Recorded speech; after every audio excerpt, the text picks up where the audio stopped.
Presented by the Radical Dreamers, 1996. It all began with a notebook my mother handed me. She told me she found it while cleaning out the closet.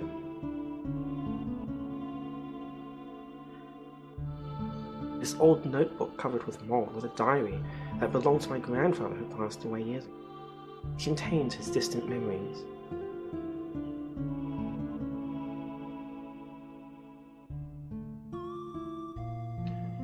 I wonder if you still remember how we first met and our many adventures. Ah, I see. It all seemed like a dream. We ran like the wind during those warm summer days long ago. You were a piece of a star that fell from the sky.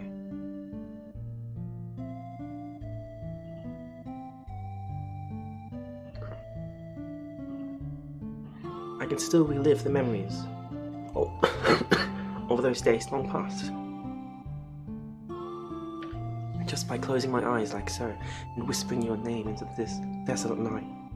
Kid. Kid.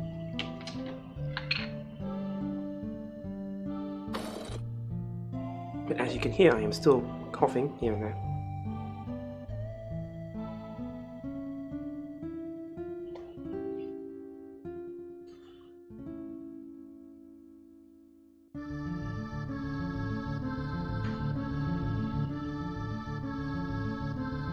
Kid. Hey, kid!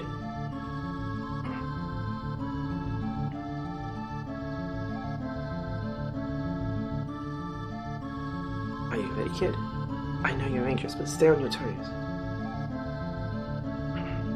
Yeah, likewise, mate. You mess up and I'm leaving you behind. Got that, Surge?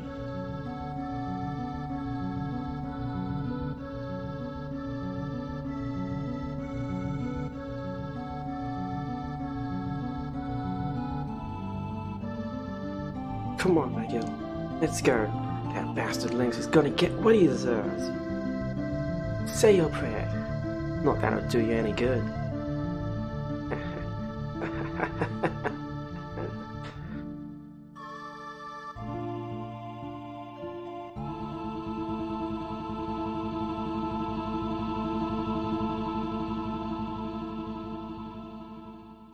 You have hands. Meow.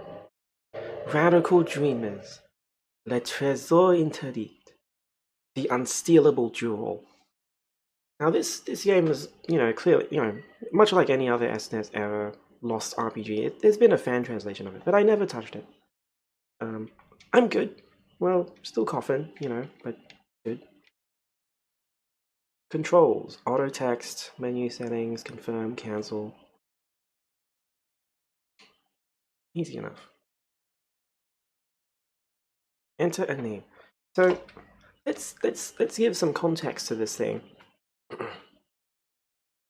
Because this is a pretty considerable bit of history, and I gotta start with a bit of a history lesson, right? So, if you've seen the trailers, it's mentioned that this was only available on the Satellaview. But what is the Satellaview? Not a lot of people know about it, especially outside of Japan, because the Satellaview was like an add-on device to the Super Nintendo. So back in those days, you didn't have internet connections and stuff. So, for example, for the PS2, you could buy an add-on you could attach, which was essentially an internet modem, and that was how you played Final Fantasy XI. The Super Nintendo is 2 generations before that, though, and the internet didn't exist. So the Satellaview was instead a module that allowed you to connect to your television satellite. And at certain times of the day, during specific broadcast hours, a game would be transmitted through the television satellite into your console, as if you had a rewritable cartridge attached to your Super Nintendo. So this was essentially the world's first instance of time-limited DLC, even before the internet existed. And because of that, any game that came out on the Satellaview is more or less completely lost to time itself, because they had very limited times of availability, and once the availability period ended, they never really reappeared again. Although of course like video game piracy was still a thing back then, so people kept a copy of their rewritable cartridge, and then it ended up on the internet. So these games were still preserved and people could still play them, but this is really the first official Satellaview game in the world to come out in English. And it is essentially a adventure game. It's just a visual novel, a text adventure, as a bit of a spin-off story from Chrono Trigger. And this, and many themes and pieces of this, eventually turned up being and got reused into Chrono Cross. So the opening sequence of that with the book, like that's in the opening movie of Chrono Cross, and like there's no context for it really, but it was there. Yeah. I believe this is only like 3 or 4 hours long if you read through everything. There's like multiple endings, but all in all, let's just play this for a little bit. I just really want to check it out.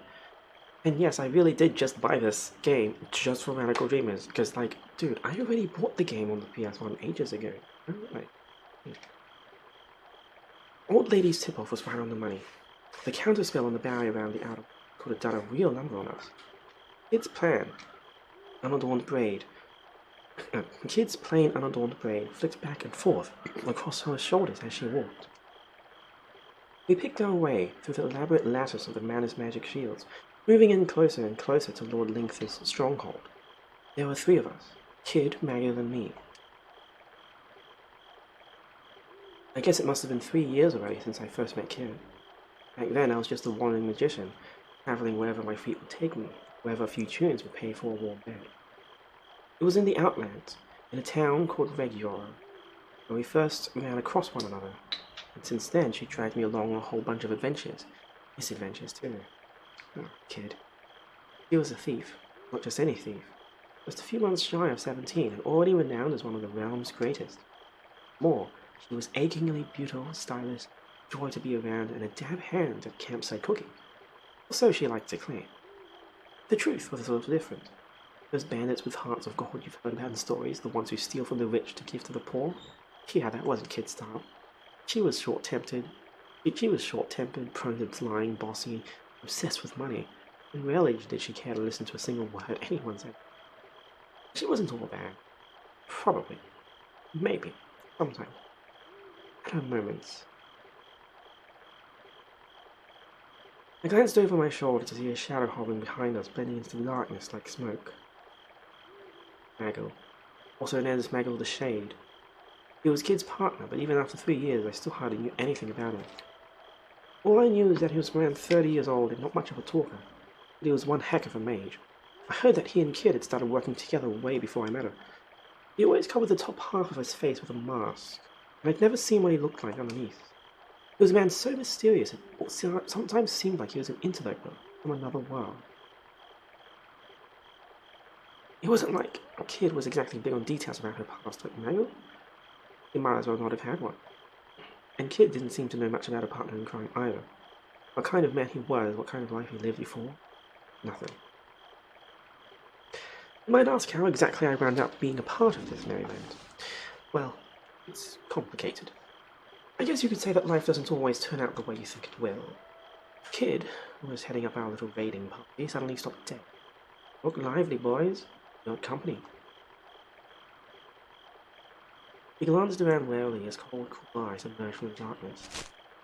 I heard a low growl. Dark shadows prowled through the night. A pack of wildcats. Must have been about 10 of them. A little fear ran down my spine. I don't believe I can actually save this game at all. As a Satellaview title, there wasn't really any saving. Like, you downloaded it from the broadcast and you played it, and then Like, usually most of the titles had a time limit, and you wouldn't be able to play past that.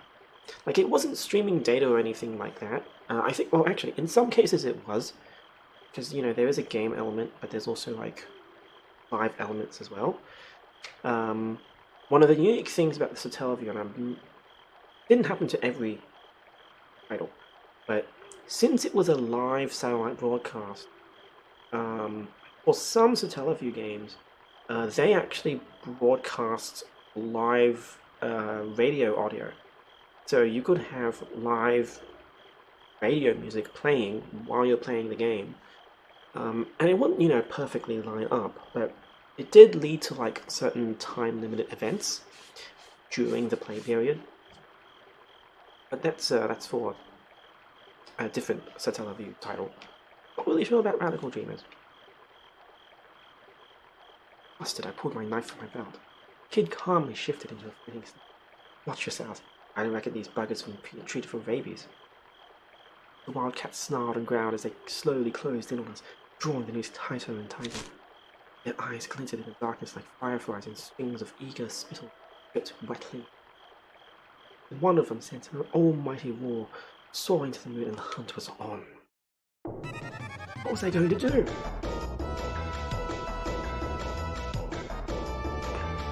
Attack! I slashed. The beast tried to leap clear, but I was already too close. I felt the blade made contact with the water with a screech of pain. The wildcat jumped away, this time managing to put some space between us. It looked like I hadn't cut it very deep. I stood my ground, changing my grip on the knife and waiting for another chance. Behind you! I panicked. My kid's warning, I whirled wildly around and came face to face with a pair of eyes blazing like a hellfire. I defended. There wasn't time to do anything but try and protect myself. In a moment of sheer desperation, I crossed my arms to guard my face. Instantly, I felt the wildcat's fangs sink into my exposed wrist. It had thrown itself bodily at me, bowling me over backwards. My arms still in its powerful jaws, the wildcat pinned me to the ground and shook its head. I tried desperately to free myself, but it was clamped onto me like a bear trap. The sound of fang on bone was sickening. Just then, the creature recoiled with a screech.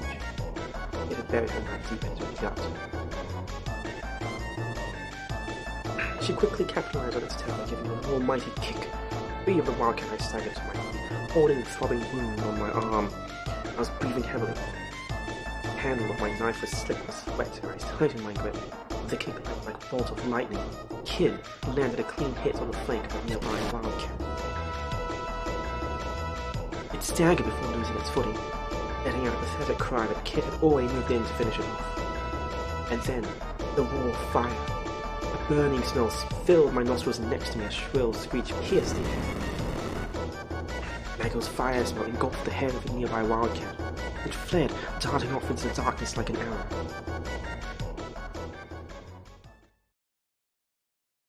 I scanned the area. A moment ago we had been surrounded, but now there wasn't a single wildcat left.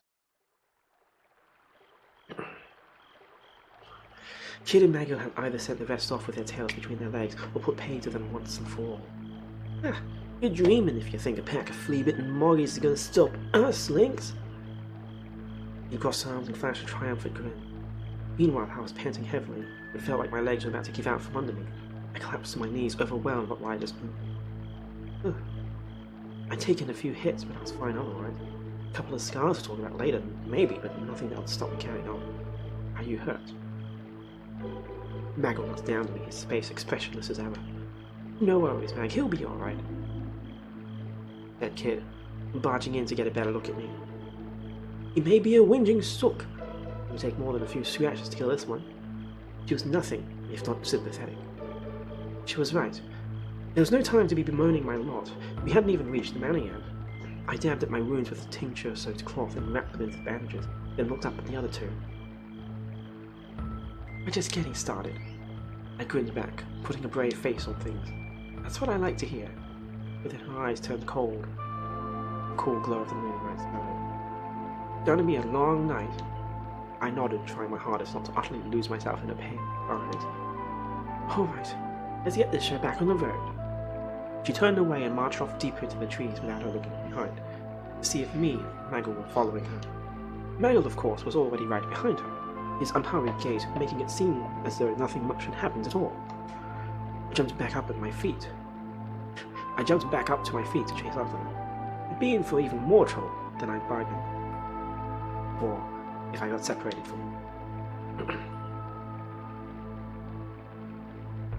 It really is just a text adventure, isn't it? Like, there are some screens, like graphics to look at, but not really a lot. Dark forest inside the manor's perimeter seemed to go on forever, a labyrinth of trees and boulders. The manor itself loomed in the distance, glowering over the vast clearing, and hidden within was a veritable mountain of treasure just waiting for it. Lord Lynx was the noble who ruled the remote tales of Red Jorah, his awesome kid's mortal enemy. We were there that night to steal a certain jewel he kept locked away in his most closely guarded vault. The Frozen Flame. The Frozen Flame was veiled in mystery. It was said to be imbued with an uncanny energy and possessed of a beauty and clarity that made it a priceless treasure. Countless thieves had tried to steal it, and not one of them had come close to succeeding. Nor had any of them escaped the manor alive. And now it was our turn to try and sneak into this place of death, led by a girl who had the ambition to make the impossible possible, a hunger for vengeance that drove her onward, and a desire for riches that could never be satisfied. As we pressed on through the tree-filled darkness, the shadows gave way at last, revealing the true extent of the vast mansion.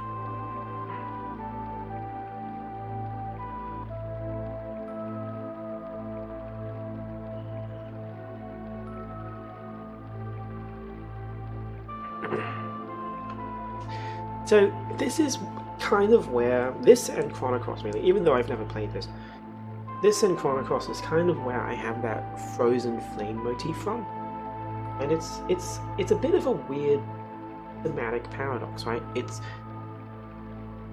essentially a jewel. It is a jewel, right? It's a gemstone of some kind, which is cold to the touch, but glows with a fiery energy inside it. And yet, it's a solid piece, right? Like it's a solid piece of gemstone. It's like frozen flame is a bit of an oxymoron. There's something poetic about it that I always found interesting. And that's why I named my Discord server.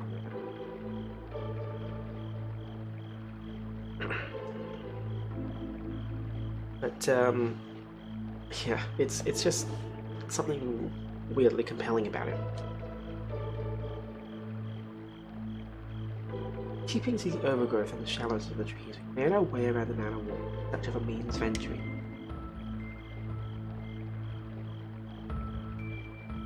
Eventually, we came to a terrace overlooking the garden. There was no sign of any guards nearby. The only thing surrounding the manor was an uncanny stillness. This will lead us straight to the west wing. Just as well, we don't have any business in the rest of the manor tonight. Alright then, what are we waiting for? With that, Kid made a vault over the railing of the terrace. Stop! Remember what we're here for. Our main target is the vault and the frozen flame within it. We focus on this above all else. Your vengeance is of secondary concern. Agreed?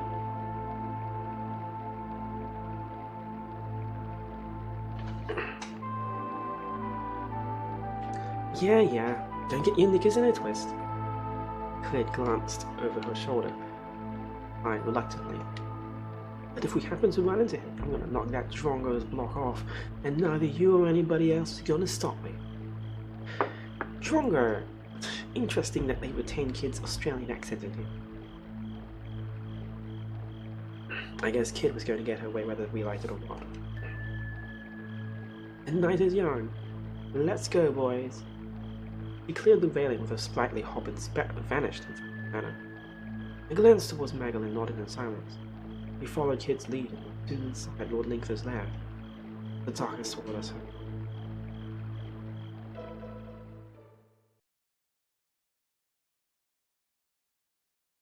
The corridor stretched off to the left and right. Let's go left.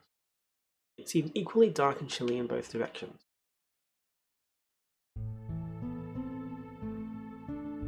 Pressed on through the darkness down corridors that turned and twisted. Everything around us was still and silent and felt strangely like we were being watched, as if countless eyes were staring silently from the shadows, looking on with curiosity. We continued, creeping cautiously down the corridors. Kid moved proudly and stealthily like a cat, while in the shadows, Maggle followed. We pressed on into the embrace of the Weaver.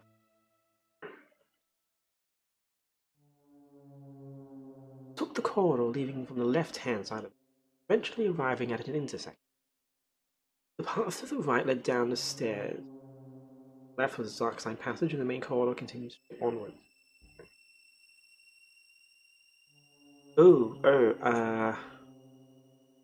I be making a map? Oh, I just realized, should I be making a map?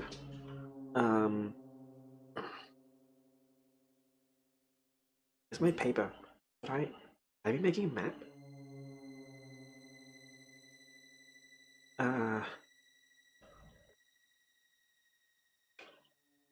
Why didn't I think about that? I usually make a map for these text adventures. I'm not set up to film my desk at the moment. It's been a while since I've done it. Let me just grab a piece of paper because it's like, okay. It's a text adventure, isn't it? Why, geez, brain fart. Just completely didn't think about it.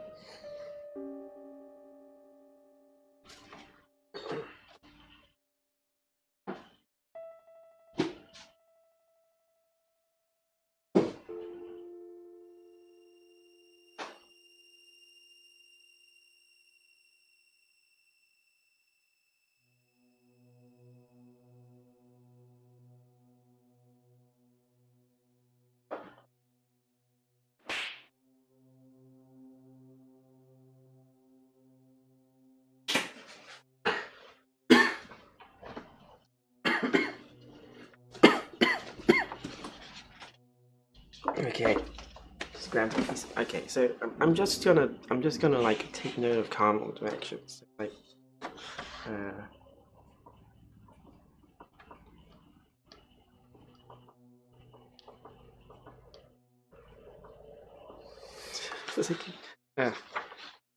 jeez, remember the last time I played a game and like I had my webcam on my desk? And it's like, this is where having a map would help. Let's see.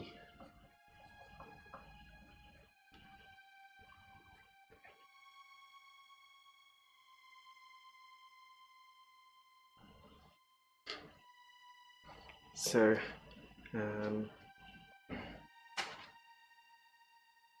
okay, I'm just gonna make it's not even grid paper, it's just a blank A4 sheet of paper. So, we can continue onward, we can go left, or there's a stairwell.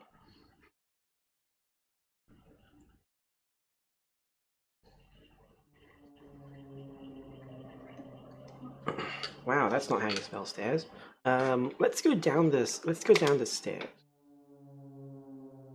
Slowly we crept down the staircase, descending deeper into blackness as we went. At the bottom the path split. Way to the left continued onto an atrium. Plaza? Oh dear. While the path to the right was a winding passageway. Geez, this map is going to turn into a mess. Let's take the passageway to the right. We went down the stairs and took the passage to. Eventually we came across an ornate door on the right-hand side.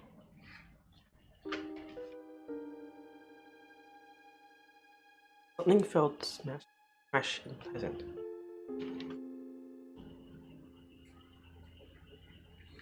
Door with flowers.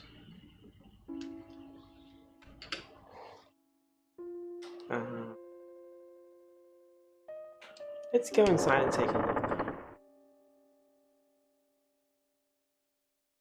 We found ourselves in a tidy, welcoming room.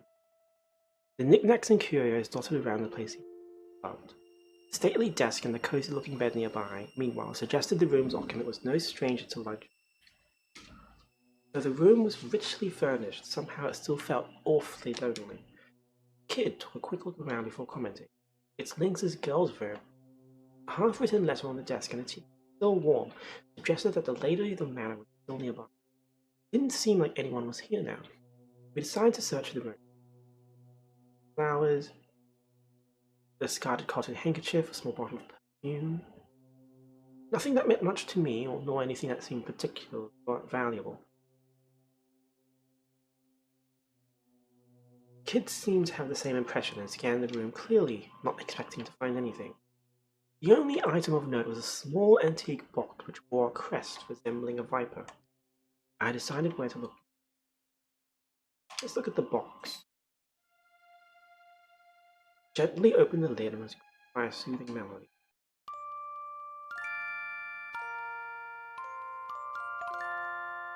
Something about that song.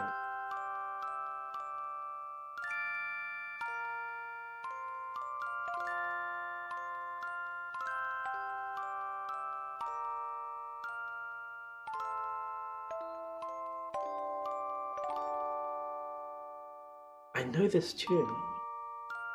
Kid was standing next to me and I could see something had changed next. Dude, huh, kid? Someone used to sing it to me a long time ago. I heard her gaze downward and went, Kid? Startled, she turned to me. Her eyelashes glistened as if wet with dew. She walked to the door, not saying a word. Hey, kid, wait up.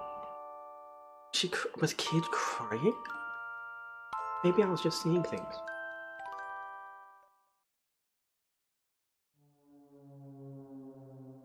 The passage outside the room continued to our left and right. Path to the right led deep. Okay.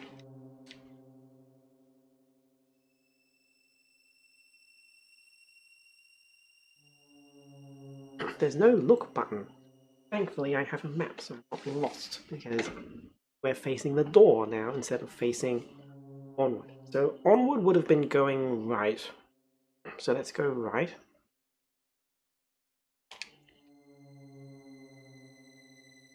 Went down the dark passageway, eventually finding themselves at a sturdy-looking, immaculately polished door. Something stinks here. I reckon we found the beast's lair, lads. Kid sniffed at the air.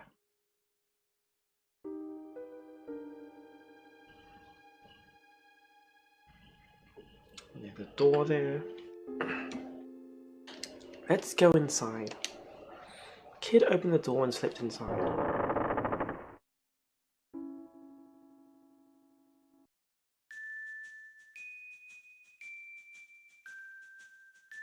It was Lynx's room, but he didn't seem to be around. Lynx's room. The bugger's gone and scarpered because he heard I was coming. There was something deeply unpleasant about the room. It wasn't anything unusual about the furniture and fittings, not how they looked or how they were made. Taken as a whole, it all felt discordant. Was this a reflection of Lynx? A seemingly ordinary facade that hid a disturbing truth only.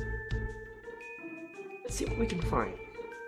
The desk drawers, the paintings on the wall, the vase on top of the side table. We left no stone unturned. It seemed to be anything suspicious, but as I scanned the room, something unusual caught my eye. There was a pedestal in one corner with a significant-looking scarlet cloth drawn over. I raised my hand toward it. Be careful what you touch it here. But then the cloth flipped back with a flutter without me and made a fingernail. That thing just moved by itself. Gripped by curiosity, I moved in to see what it had been hiding. It was a large antique mirror of an elaborately decorated style that seemed before. It wasn't the kind of thing I would normally see out of place, like an old man like this, and yet something ain't right, said Kid. Meanwhile, I was captivated by the gaze of the statue of Venus reflected in the mirror. Suddenly, the eyes of the statue shone with light. What is your desire? It spoke with a voice that was crystal clear yet smoky and husky. The mirror, it's speaking. Ah, a whispering mirror, muttered Mac, as if he'd seen them 1,000 times before. A magical mirror in which a spirit dwells. The spirit can freely move between its own and other mirrors and will share its wisdom. Perhaps we should ask it something.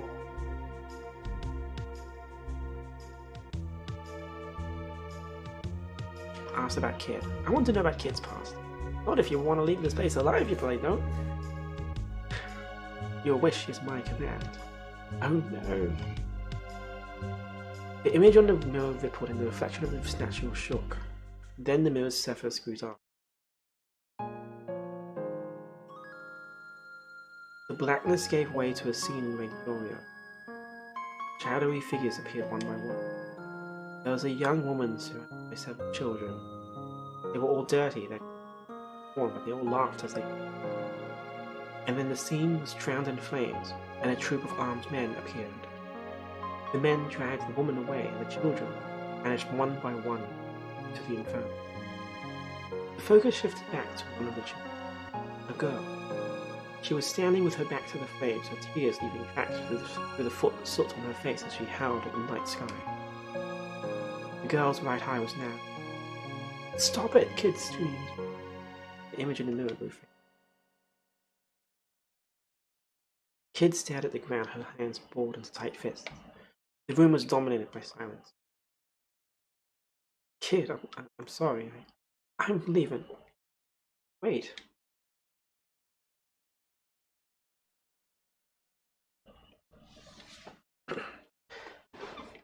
It looks like I can only ask it once then. I kind of want to know about Magel's past. We retraced our steps. It was Riddle's room. Daughter.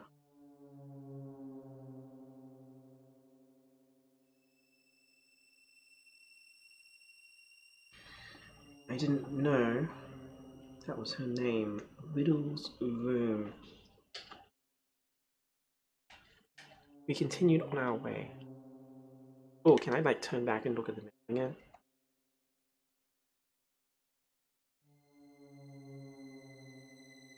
It was Lynx's room. Let's try going back inside. This seems out of character. Kid's definitely pissed off. No matter how many times we came to this room. If it weren't for the whispering mirror being there to give us a hint or two, I'd want to avoid coming here altogether. I walked over it, hoping to ask for another insight.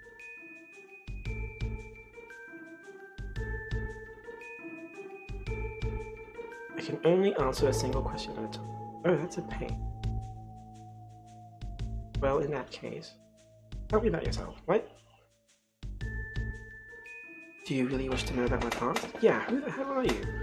I was born in the realm of mirrors close to 300 years ago. Realm of mirrors? It lies on another plane, separate from this world. My fellow spirits and I travel from mirror to mirror. The statue of Venus began to weep. Alas, in the course of my travels I became separated from other spirits. I am all alone in this world. Oh, if only I could just fade. Well, don't worry. If you meet any other mirror spirits, be sure to tell them. Overwhelmed with pity, I felt I had to offer to help somehow. Thank you. You are truly a current mirror. Seems the spirit has moved. We too should be able.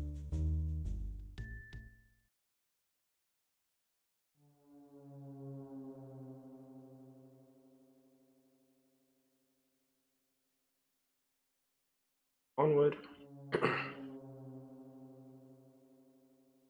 There's a left turn in the corridor leading to some stairs going upward.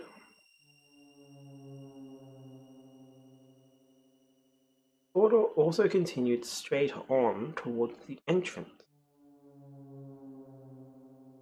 to a large plaza-like atrium.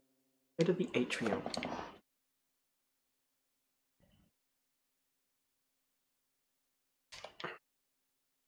Kid poked her head around the arc-shaped door and took a look.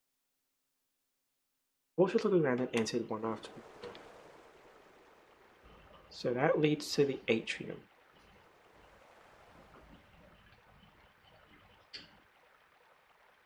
Complete with a statue that doubled as a fountain, pillars and arches lined the walls, and in the center was a small pool of clear water, above which the statue stood.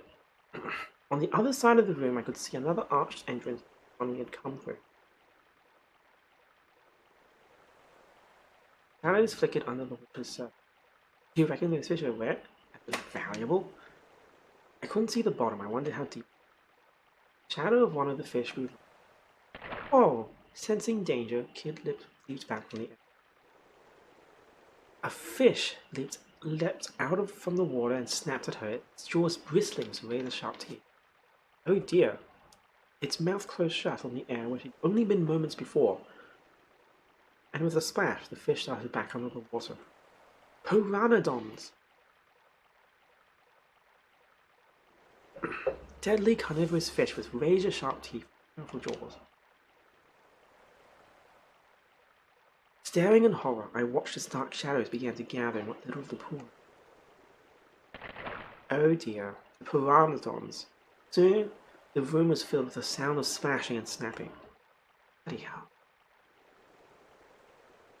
How many pteranodons were in the pool? The thought of what would happen if they all leapt clear of the water and attacked at once crossed my mind. Suddenly, the water coming from the statue turned crimson and shot out in a powerful jet that nearly touched the ceiling. What? Scarlet waters continued to gush out from the fountain. The pool grew redder and redder and started to overflow. We looked on entranced, but the spell was soon broken, and we realized the water was starting to flow faster and faster over the room. The pteranodons began to jump and snap the water's surface with bloodthirsty glee. We rushed to the exit on the other side. I tried my hardest to rush across the red pool, sending up great gouts of dripping water, but it was as thick as blood, and I found myself struggling to move. I felt sharp jabs of searing pain as countless pteranodons snapped at my big gritted teeth. I've got to do something before we get turned into mincemeat. Deal with the fish. What? You want to try and pick this little lot off one by one? Don't be an idiot, sir. Do you want to die here? Oh dear. Just rush back the way we came.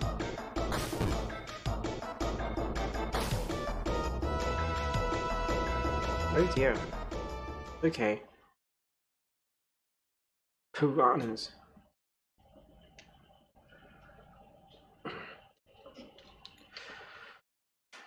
Okay, so I guess I need to go up the stairs now. So that whole thing with the trap, eh? Talk about twisted. I was about to say he wouldn't have to be if he didn't have to guard against people like her breaking into his home, but I thought better of it. Link is even more of a sick bastard than I thought. Well, anyway, I think we can consider that a dead end.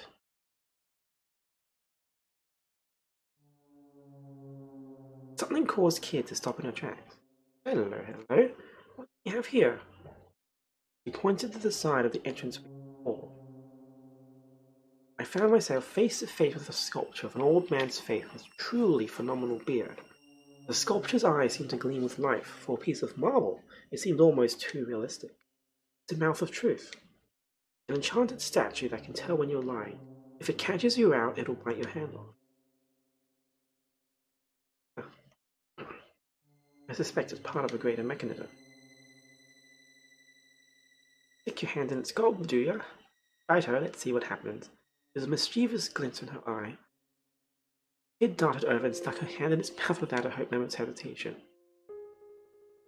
She stood there for a moment, but it didn't take long for her to get bored. Suddenly I had an idea. Hey kid, who's the greatest thief who ever lived? Ah, me, of course, you drop. Ah, kid answered without a moment's hesitation, and then suddenly her face twisted in pain. The teeth of the marble sculpture had clamped down on her head. It bit me. Knock it off. Everyone knows it's the truth. Ow! The sculpture bit her again. It won't let go until you say something true. Despite the obvious urgency of the situation, Michael was matter-of-fact as ever. Just say anything, kid, as long as the truth. Obviously, Kid wasn't listening. Instead, she just kicked awkwardly at the statue. Let go of me hand! She planted her feet either side of his mouth and tried her hardest to pull himself out. He heaved, kicked and stamped, grunted and strained. Then finally, her hand popped free. I was taken aback by what I'd just witnessed and couldn't say a word. See? Told you it was the truth. Kid raised her hand in the air triumphantly as if to demonstrate. I could see heavy bite marks. The sculpture hadn't come away from the struggle unscathed either. Kid's attempt to break free had cracked himself. Bagel pointed silently at. I went to take a closer look and saw a pale, flesh-colored tongue. I expected we're supposed to put something there. What exactly? And then she started to unload all the knickknacks she'd been carrying. It was a strange collection of odds and ends pulled out from her pockets, her boots, and even from her braid. All right. I guess she decided that whatever further horrors the statue had in store, she'd rather not face them herself. Nice kid. You're nice. Okay. Wow. Look at all those items.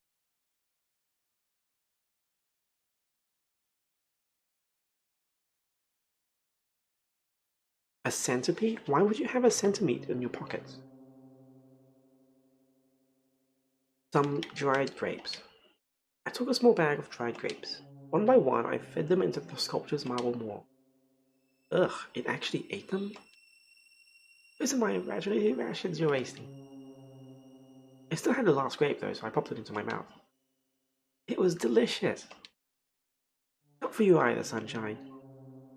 You gotta take it seriously, Serge.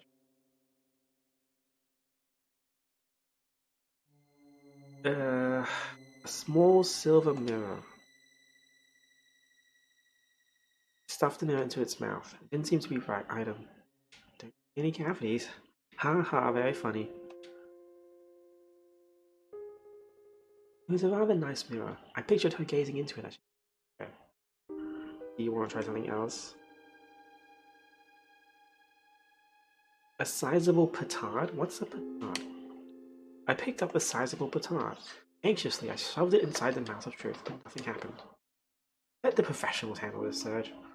He was holding a match. Whoa. You can't be serious. An explosion followed. A petard is a bomb? Yes, I can see that now. An explosion followed, accompanied by a puff of white smoke. The mouth of Truth came into view once more, still intact but now badly cracked indeed. Should have brought a bigger one. What do you think you're doing? I can't believe you just set the thing off like that. What do you mean? What else are you going to do with a bomb? She was a complete and utter liability. Okay, so I guess I need to break the whole thing. A centipede.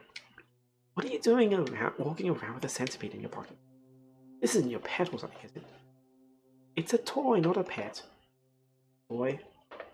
It is nice. Nice for giving people nasty surprises. Haha. What was she doing with all this stuff?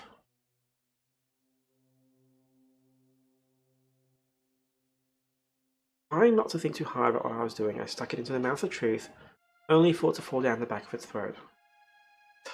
Dad, you'll pay for this. Yikes, I'll get it back, I promise. It was licking my hand. What? Ugh. Do it for the centipede. Keep it together. You must really love this thing. Not really, I just hate to see stuff. Wait. I'm sorry, what? Why had he even bothered?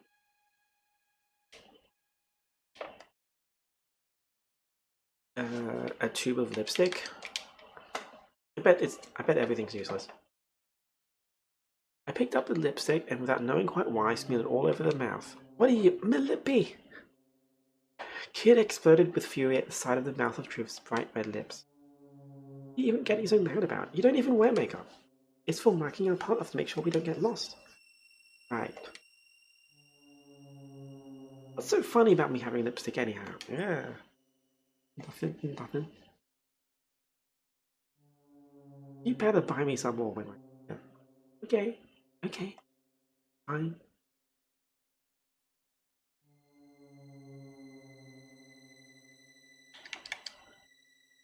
Why is this dialogue just pops? There's still another petard.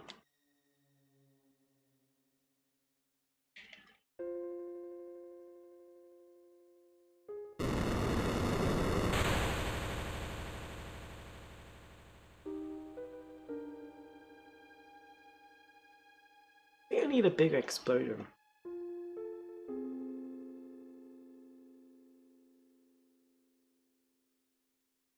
A vellum scroll. Let's try this last. Put it into the mouth of Truth. Haha, nice one. You think it's a magic scroll or something? Well, I guess that didn't work. Oops, my hand slipped and the scroll unfurled. It was filled with strange symbols. Noticing the confused look on my face, Michael spoke up. It's a decoding chart used for the Imperial Guard's field reports. Huh.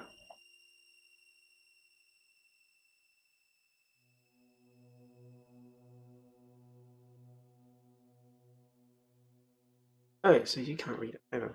Boy, can I pick up my moments. Jeez. Why is she such a Cinderella?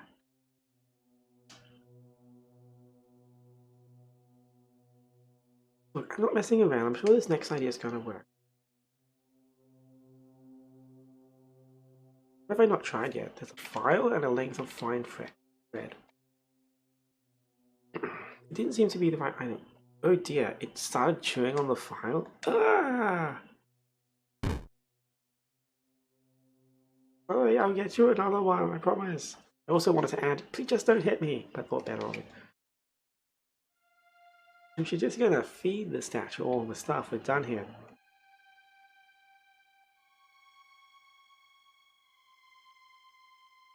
Length of fine thread. Finely spun silk.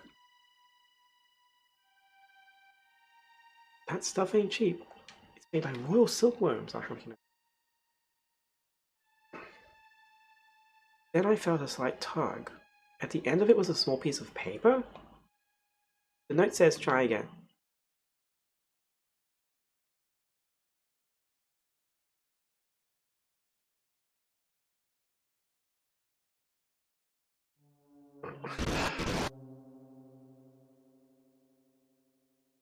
Kid ripped up the paper in a rage. Ah. Wait, why? I'm guessing that wasn't the one then. Ah. Okay, that's everything. Not wasting my time any on this. Let's just forget about it for now.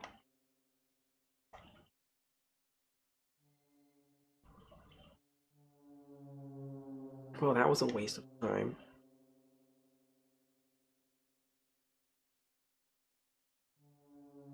Let's go back up the stairs.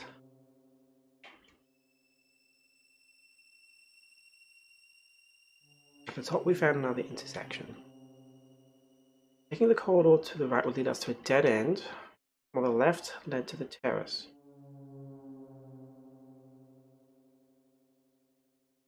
The large door. The narrow side passage in front of us was...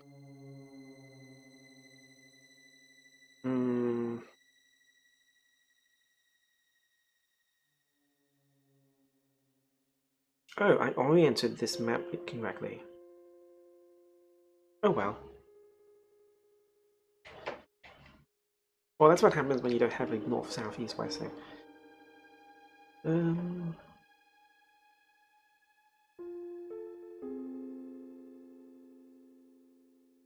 We went down the side passage.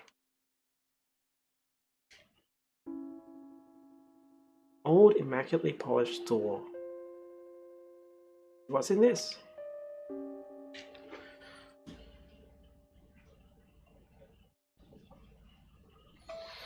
Side door. Just down.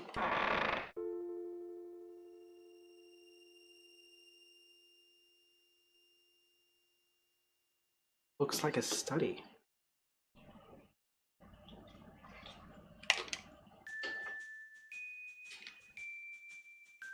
Whoa, that's a big study. An immaculate antique desk dominating the center. There are rows of bookshelves lined with thick, dusty old tomes. The wall to the rear of the room was decorated with paintings, and shelves of vases and painted plates stood before it. They all seemed to be curios from foreign lands. Check the desk. There, I found a neatly arranged set of pens, ink bottles, and other writing materials. A small portrait on the desk caught my eye. It was a picture of a young girl with a gentle smile on her lips. Who was she? Was the girl Link adopted? If you ask me, it wasn't because she was looking to help the needy. Not even a looker. Suddenly there was a knock at the door. It wasn't a loud knock, but in the bottomless silence of the night, it might have well been a thunderclap. Kid and I stood bolt upright and turned toward it. Haggle, meanwhile, was hidden in the shadows, drifting away like smoke. Panicked, I whispered to Kid. Hide behind the door in the shadows.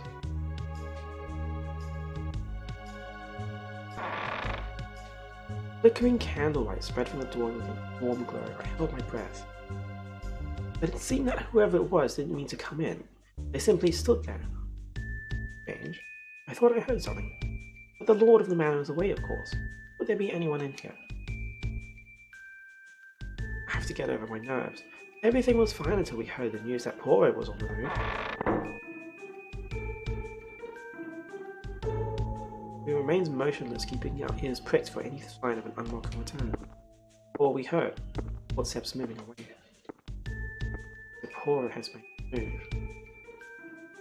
If the rumors are true, we might well be about to find out ourselves in a very difficult situation. Poro was a powerful nation that ruled the southern continent. I'd heard it was a prosperous land whose recent and sudden development had pushed it far ahead of its neighbours, which made me wonder, what would its inhabitants want here out in the sticks? They couldn't be after the frozen flame too, could they? As valuable as it might be, a jewel was just a jewel in the grand scheme of things. I couldn't imagine it being an item of national interest. I mean, ultimately it was a pretty rock. Right? Let them do what they want. Come on, we've got things to do. A scream pierced the darkness, turning my blood to ice. I realized then that a pair of glazed, blood-red eyes was staring at the soul. It was a griffin! In a panic, I tried to slip the knife from my belt. Before I could draw my weapon, the griffin had spread its powerful wings and swooped towards me. I was knocked back. Oh dear.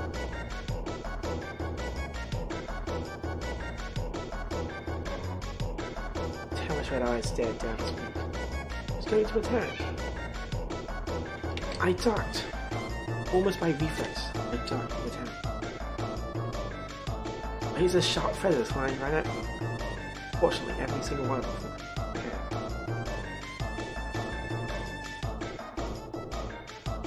I attacked. Ooh, right into the neck.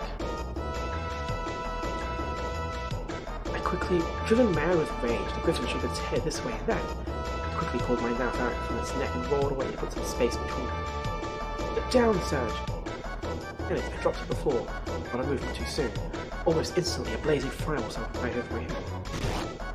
It crashed as the griffin and exploded to an almighty conflagration. Ah! The griffin writhed in the flames, shrieking madly. Then it glared down at my prime body, its eyes filled with primal fury. I moved in close.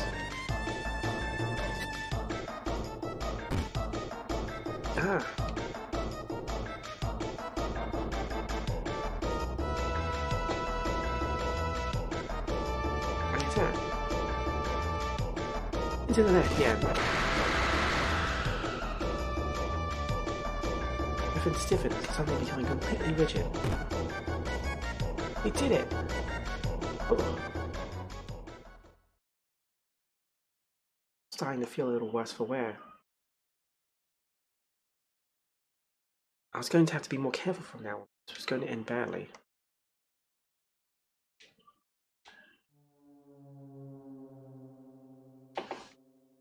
Alright.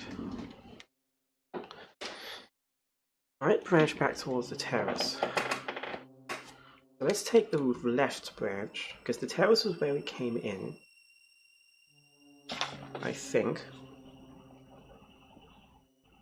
Oh no, I think I wrote... the map is still accurate. I think I drew it too small, but... We took the left branch. We found ourselves in front of some ornate double doors. So, ornate doors. Let's write that down.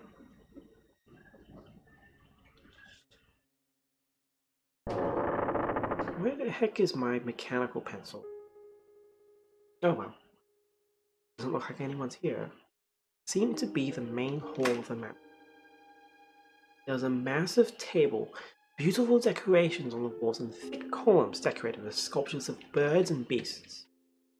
Fixed to the wall in the back towered a tremendous pipe organ like a burnished black mountain. So this is the main hall. Okay. Dozens of candles provided a dim, flickering light, sending the corners of the room dancing in and out. Several enormous portraits glowered down from high. These members of Lynx's family. I was busy, staring at a painting depicting a young husband and wife when I realized that their eyes had turned to look at me. Okay, they hadn't. Don't worry, this isn't going to turn into some dumb ghost story. It just looked that way because of the flickering light of the candle. Obviously. Probably. Ah. Man, that would be terrifying if that was... Yeah, anyway. Left the hall and returned.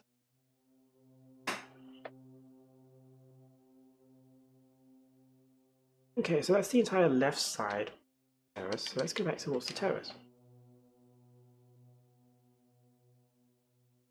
Kept following the corridor. We found an ancient-looking door again on our right. It's interesting that these are there are lots of doors, but they all have different adjectives, so you're not necessarily lost.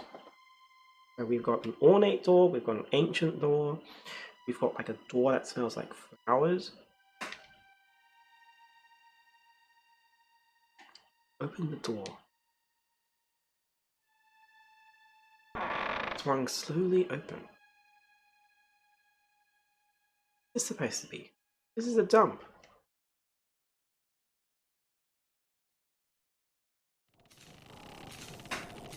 The room was large and littered with peculiar-looking machines, all of which were covered in dust. It had seemingly been dumped there haphazardly. Everything looked like it had been rusting for a long. The ends of the room were completely dark, and it was impossible to tell just how big it was.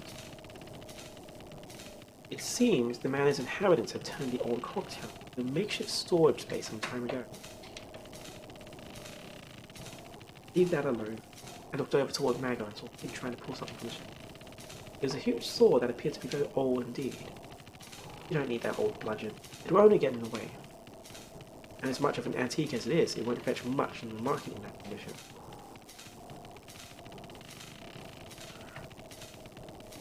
Pouting, the kid left the sword where she stood. At least she put it back down gently. Oh, and what exactly are you doing here, It was then that we heard a voice from the shadows. Who's there? A wizened crone emerged from the shadows. It was hunched over and wore a hood. I could tell at a glance that she wasn't just... It was positively ancient. Maggo, however, continued to give the woman a piercing look. Oh. Crone narrowed her. Ah, yes, you must be here to get your revenge on Lynx. How did she? We're in trouble. What if she sounded the alarm?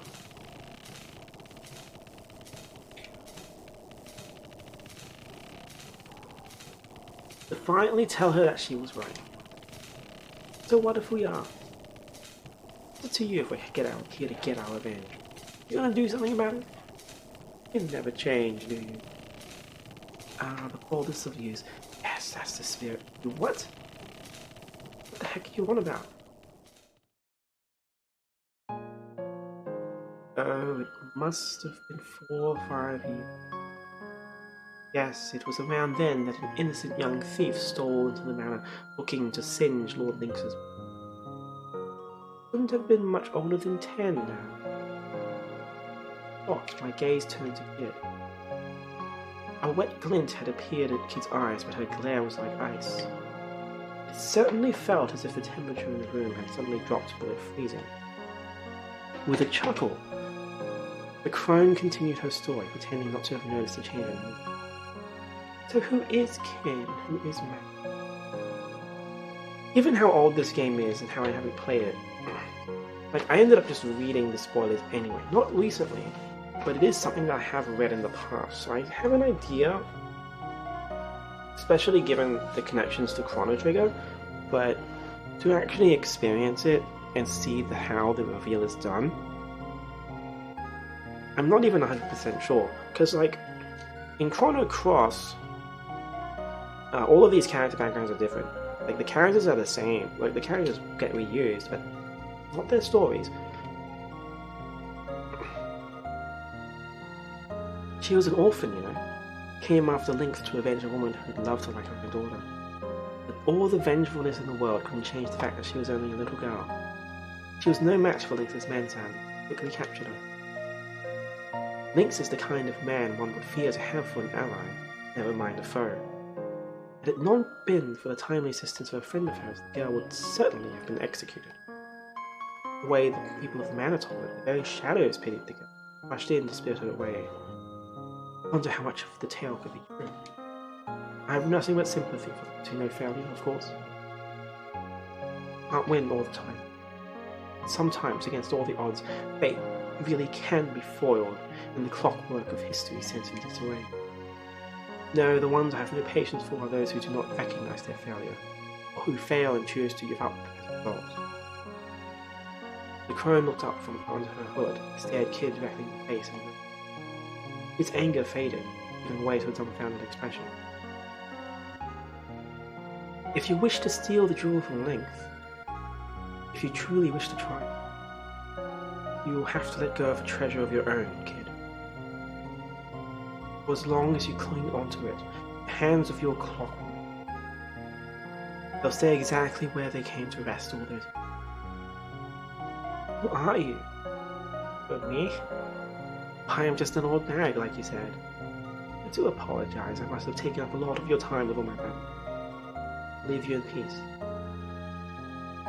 Oh, but before I go, you turn to face me. You seem to be injured, young man.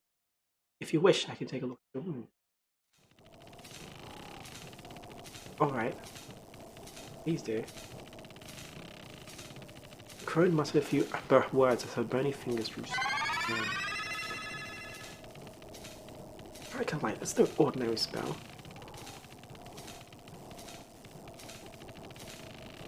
I felt my wounds healing and heard a nostalgic melody. Oh, I realized it. The crone was gone. Hey, lady? But there was no one to be seen, and the call went unanswered.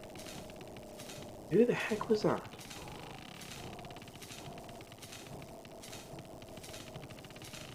Kid looked like she had just woken up on the floor of the Laughing Pig after a few too many. And what did she mean about having to go for treasure? No, we won't find any answers here. Time to move on.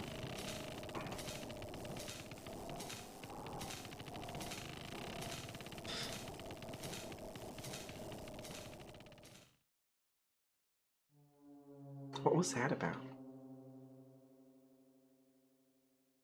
Let's go right. It's pretty linear so far. I mean, not surprised at that though. Continuing on down the corridor, we came across a rather sturdy looking door on our left. A little further on stood a stairway leading upward. Okay, so on the left, there's a sturdy door. And stairs.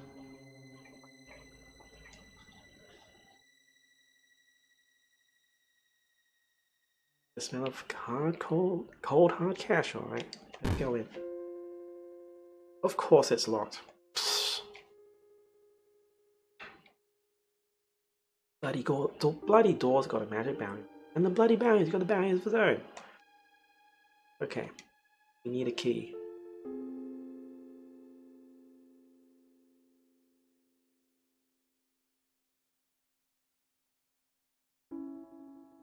It's dark and the stairway was narrow. Watched our footing carefully as we climbed. The stone of the steps was worn smooth with age, and I lost count of how many there were as we spiraled onward and upward. An awful sense of foreboding haunted me. I had no idea why, but it felt as though we were marching to the gallows. An old, heavy door.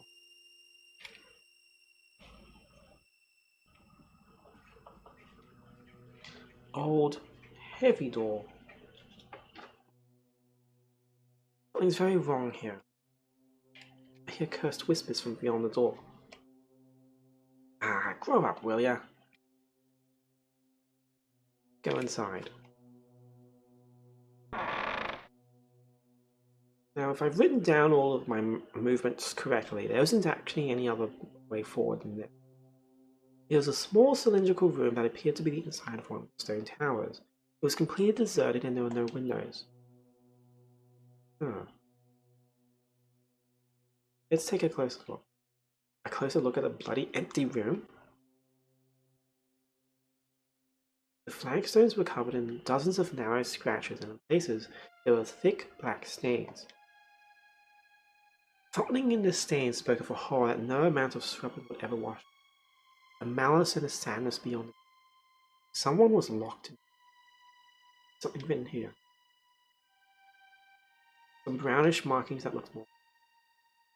Someone's carved letters into them and scrambled them with blood magic. I cannot hold out much longer. My only hope now is to leave the Acacian signet in this. Suddenly, the door slammed shut. Oh dear.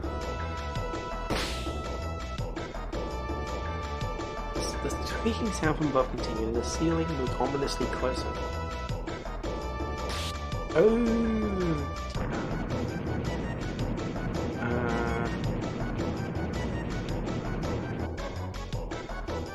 We walked into a trap.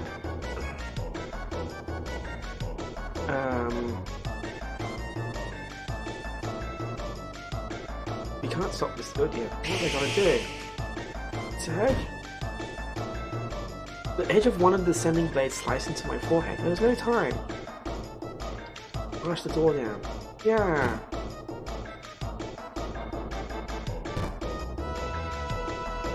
Desperately, I held myself at it too. Now countless blades were popping in and out. This is going to take the three of us. 1, 2, 3. Behind us, we heard the sound of the blade at the ceiling grinding on the stone floor. Whoa.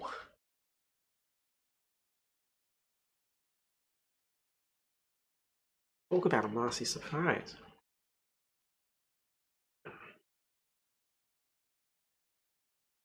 The Acacia Dragoons, the elite knightly order serving General Viper. Former knightly order, I should. They were wiped out more than a decade ago by the lord of this manor.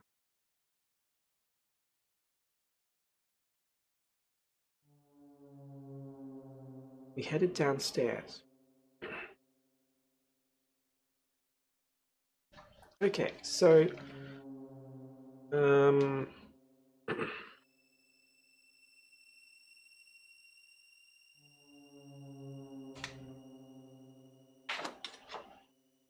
So from the map I've written so far, there's this sturdy door which we haven't opened yet.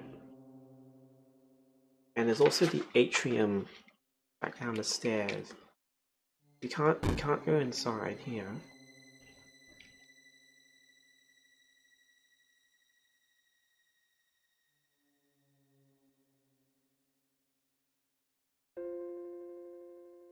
If we can find his room, I'll sniff it out in 2 seconds flat.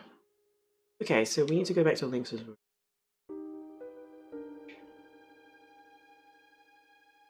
Continued on.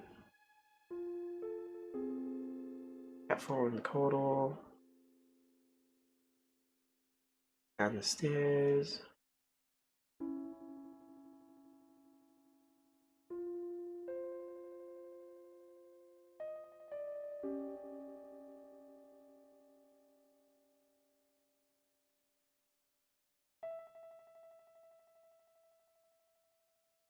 Continue on our way.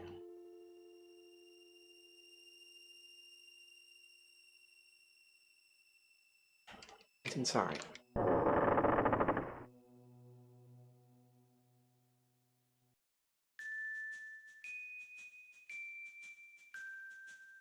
We started looking for any signs of the key to the vault.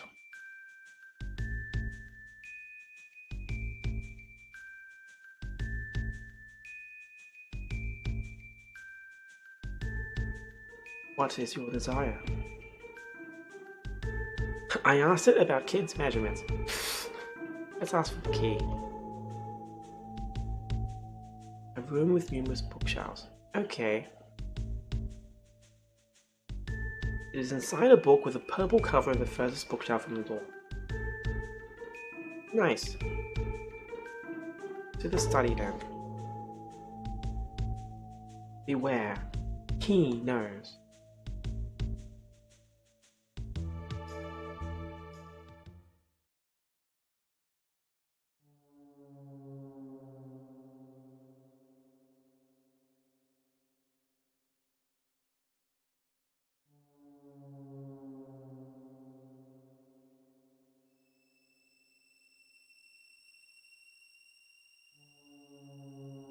Up the stairs.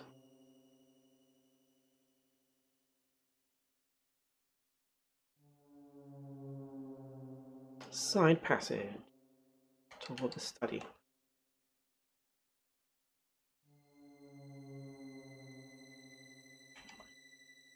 And inside. It is inside a purple book. She was asking me? How was I supposed to remember?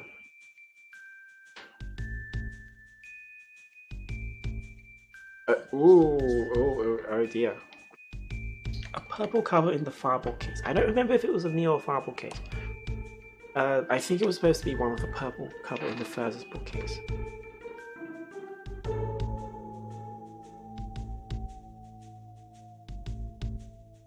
Nice. The pages were hollowed out, and hidden inside was an old key, decorated with strange symbols.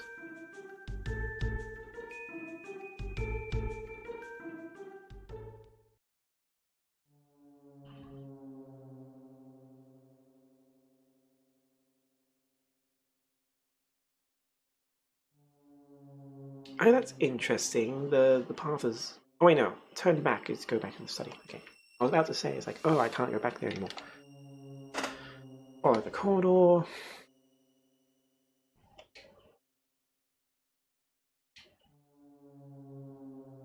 Continue on.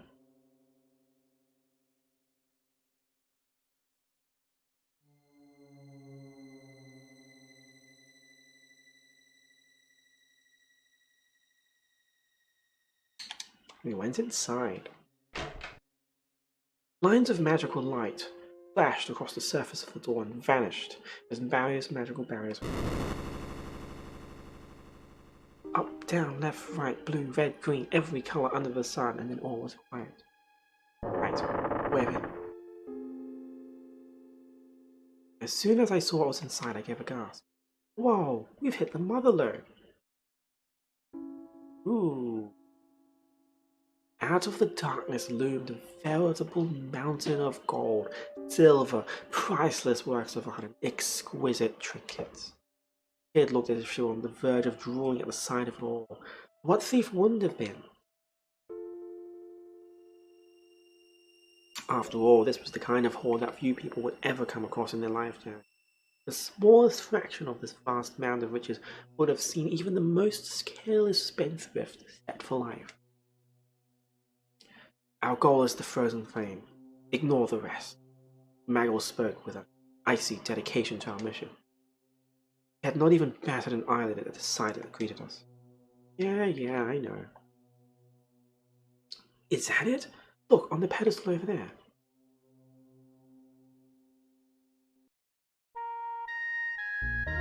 And there it is.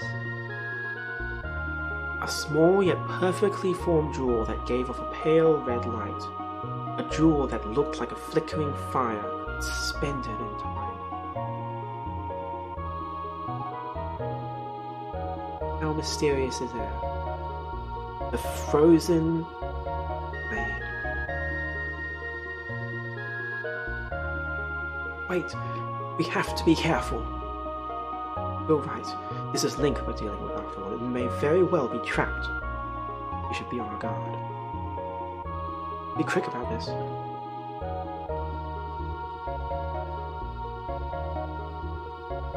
Maggle examined the pedestal for a short time and then paused. We were wise to be cautious. Some glyphs appeared on the smooth surface and for a moment blazed brightly. There, now we can proceed. Dun dun dun dun! Surgeon friends obtain the frozen flame. And there we go.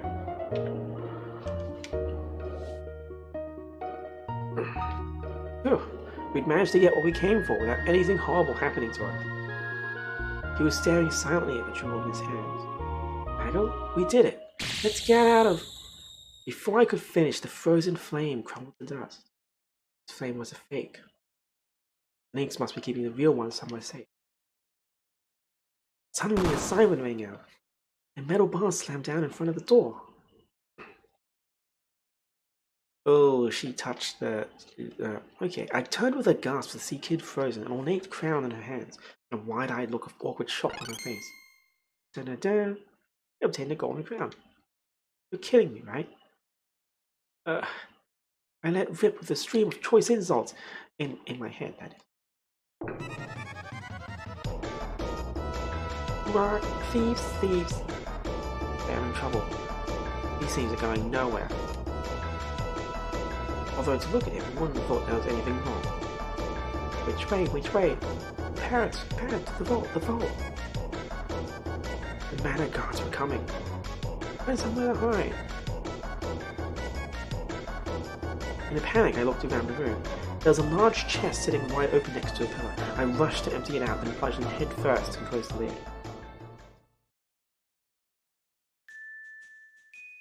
Captain, there's no sign of anyone in there. Strange. Peculiar. No one has ever escaped before. None have ever fled Mousetrap's clutches. None. I gently pushed up the lid of the chest and peeked through the gap. There were 5 goblins wearing suits of armor unlocking the gate and about to make their way inside. One of the goblins looked around the room, jerking his neck as he peered into the shadows. What if it was actually a mouse this time? Jeff was grumbling about mouses the other day, Captain. Mouse? Would a teeny tiny thing like that really have spun the trap? That was when I heard a strange but oddly familiar sound from the corner of the room. Squeak, squeak. It was coming from where Kid was hiding. Startled, the troop of goblins stopped and looked at each other. For a moment, none of them spoke. Mouses? I'm sure Chef was complaining about cats.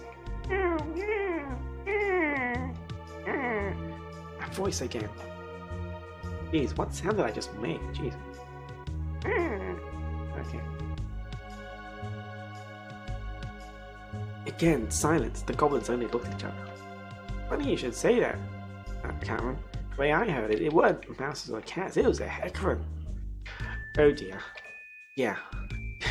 These goblins aren't dumb. An awkward silence followed. In my mind's eye, I could see Kid racking her brains to work out what a heckrin was. I smell a rat, by which I mean a thief.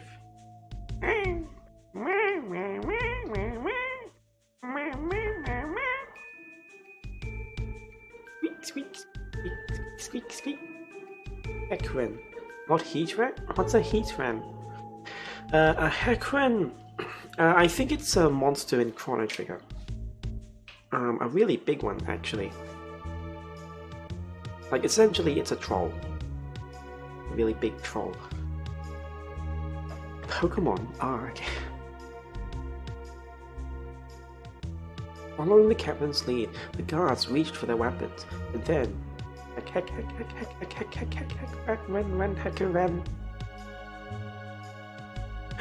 Listen, it really is a heckman, by heck, that proves it! The goblin guards grinned and nodded at each other. Cheeky little devil. Surprised me there. Let's get out of here, boys. Wyatt?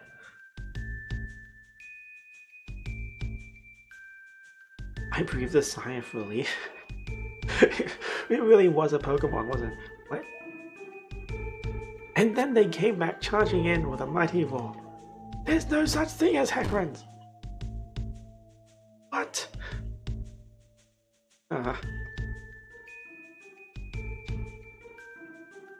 Can't leave you anywhere, can I? Well, I guess I was wrong about a Heckron not being a... I'm confused now. For a moment I wasn't sure what to do, but then I made my mind. I had to save Kid. There was no way I was going to abandon a friend in need. Even if it meant facing off against a group of 5 goblin guards, I'd find a way to come out on top. I hoped. 10 beady, cruel little eyes all staring daggers at me.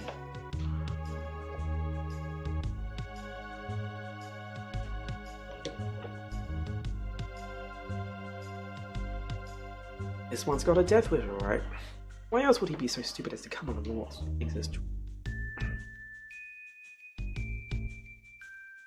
Judging my kid's response, she wasn't feeling massively threatened.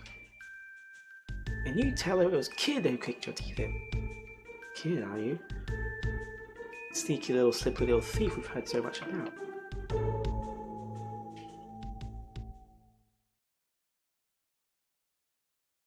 The goblin captain pulled his morning star from his waist and started swinging. You don't know who you're messing with. We ain't no ordinary goblins, sweetheart. The elite guard. That's right. The goblins that gobble other goblins. The Gob Squad. Okay.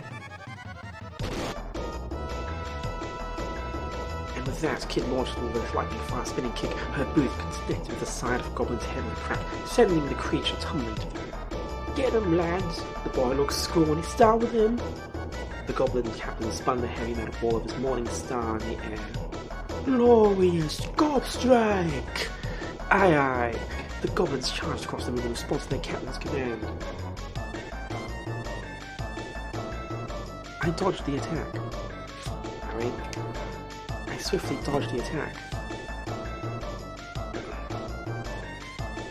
Another of the goblins hesitated for just a moment, only to be run through by a spear of pure lightning. The goblin then had a blood-curdling howl as electricity coursed through its body. Nicholas Cape flooded in his piercing eyes, stared coldly at his victim. None who defy me shall escape my wrath. I jumped up for a counter-attack. I was better off attacking the goblin. I tackled the goblin head-on.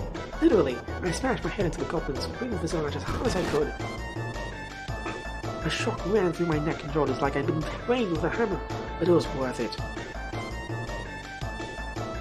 Teeth and spittle flew left and right as the great ugly brute rolled stunned across the floor. A blazing pain seared through my mind and I fell to my knees. There's more where that came from. Please have mercy. This is the game, Surge. Watch yourself, Leia. Gob strike incoming. Dodge. Well, I tried to at least. Ow.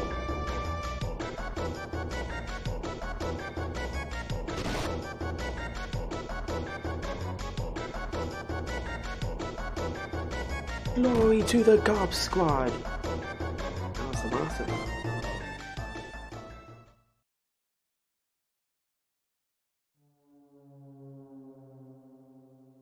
Piece of cake, said Kid, putting a brave face on things as she wiped the sweat from her mouth and her arm. Then she stopped and looked at me. What are you doing, a great Grongo? Getting the goblins to come after you like that? Still, thanks. Can't say I wasn't happy to see your crazy ass jump in like that. Save the chatter for later.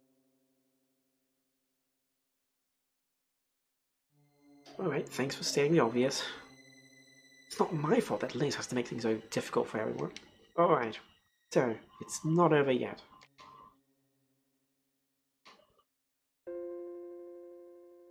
Rummaging through pockets. That's a classic. She was like a hyena sniffing her scraps. Hello, hello, what's this? And an odd metal plate. It resembled an open hand and was covered in runes. I reckon this might open some other magic door somewhere.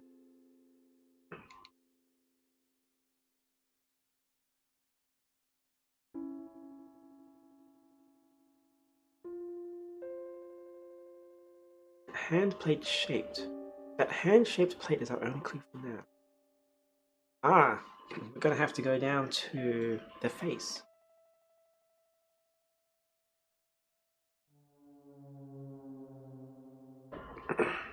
Okay, go towards the terrace.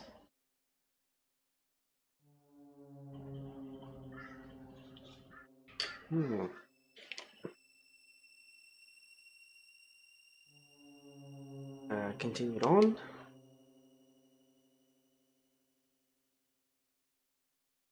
Kept following the corridor.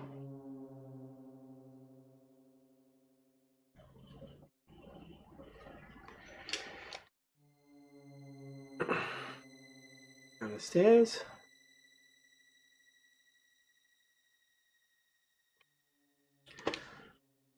The bottom of the path split. Towards the atrium. You gotta be kidding me. You're telling me to swim through a lake of pteranodons? I guess you had a point. Here's a better plan. Why don't we go back to Beard and try sticking something down his gob? Do I have to? I chose a hand-shaped plate. Just stick it in. His eyes rolled upward and the wall gave a light jump. This, indeed, is the ultimate truth of the universe. I watched the mouth of truth in confusion. Its great marble tongue lolled out, almost like a snake. It coiled around the plate, seizing it and pulling it deep. It seems this ineffable truth of the universe has left even the mouth of truth tongue-tied. Hang on, so that plate singing revealed the truth of the universe? And you went and crammed it down Beardy's gullet. Do you realize how much we could have sold that for? And then drains on all sides of the room, suddenly open wide. Red water formed eddies as it sank away. Helpless, the pteranodons were washed away with the current. Soon only trickles of water were left. I guess we can cross the atrium now.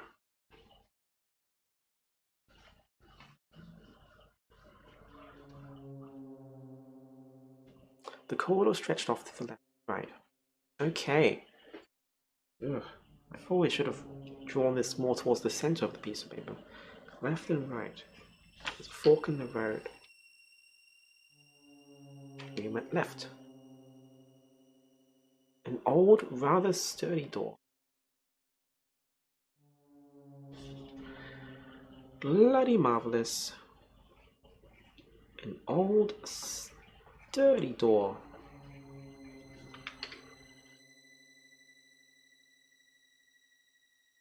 My sixth sense tells me it ain't treasure. I suspect that this is the man's dungeon. I can hear the sound of someone moaning in the darkness.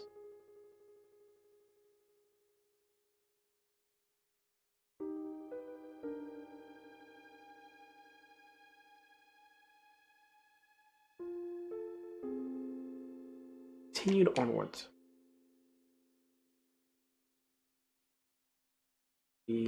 Oh, stairs? Okay. Stairs. You crept down the staircase, descending deeper into the shadows of another intersection. Left and right. Let's go left. Continued on down the corridor until it ended at a large door covered in scratches. A scratchy door, okay.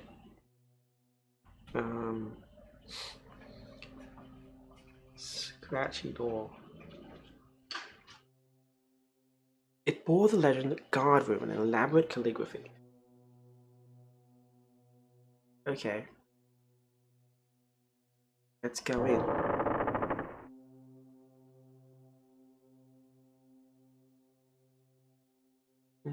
There was a lone goblin. It was sitting in a chair with its book in its hand. A light steam drifted from the teacup on the table in front of it, and with it, a delicate aroma.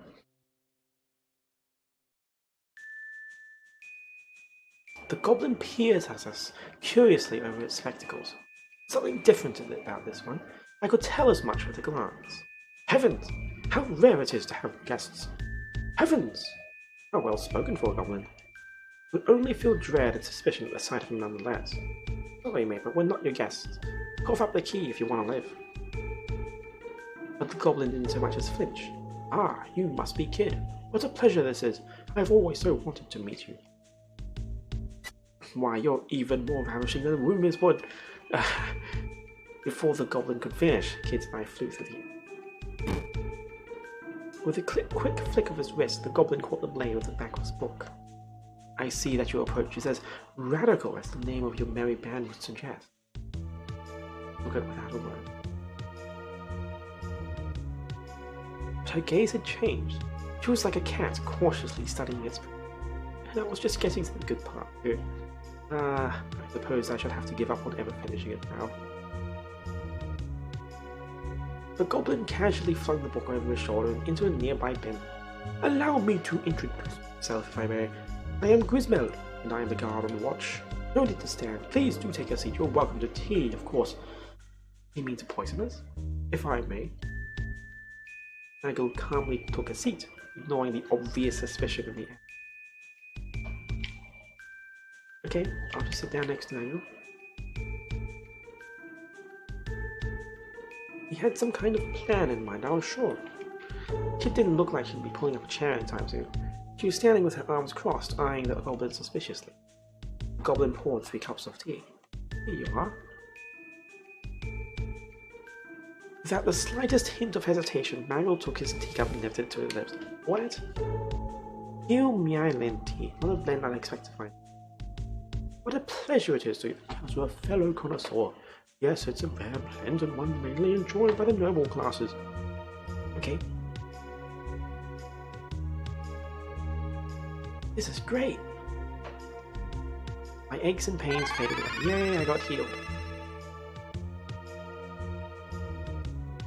I glanced over at Kid, who was blowing manically at the liquid in her cup.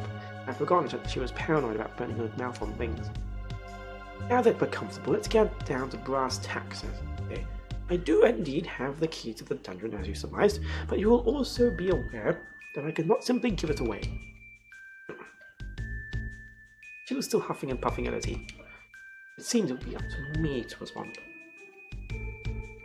I suppose that means you want something in return? You'd like to want? You want your heads. I pulled out my knife. Or rather, I'm sure that's what my employer would have me say, but no, I have no barbarous aspirations. Furthermore, I doubt I'd be a match for you. What I live for is the joy of conversation, which I fear my compatriots are ill-equipped to supply. This is a very weird goblin. Perhaps you might have 1 or 2 whipping yarns to share? I'm sure notorious thieves such as yourselves must have more than a few thrilling tales up your sleeves. But he wanted to hear a story. One night, a kind girl was walking alone in the forest. Then She was searching for a golden sunflower, the only way to cure her sick mother's illness. She walked and walked, but the sunflower was nowhere to be.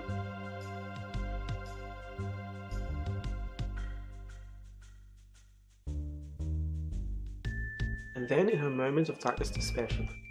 Right.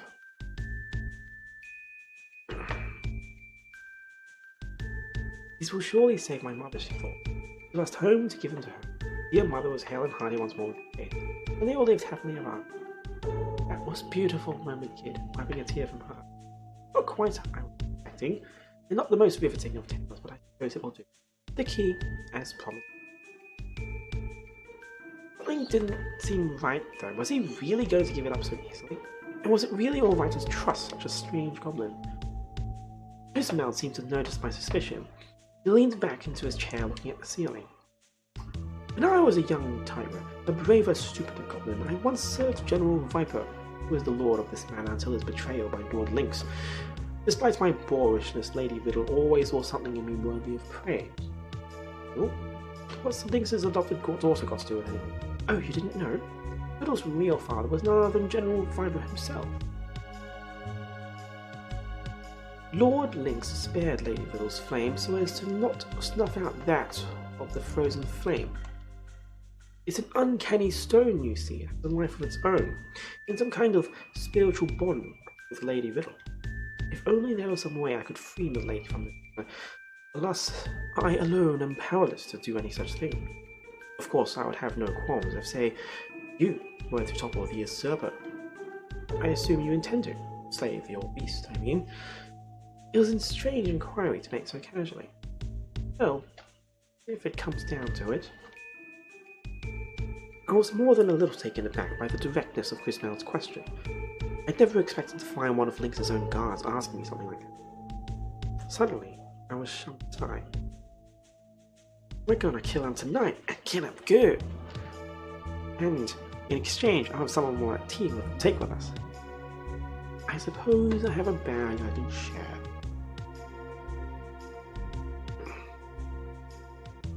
As ever, I was impressed at how Kid's uncompromising attitude and willingness to speak her mind seemed to always get her what she wanted. Bonza! Bonza? Bonza.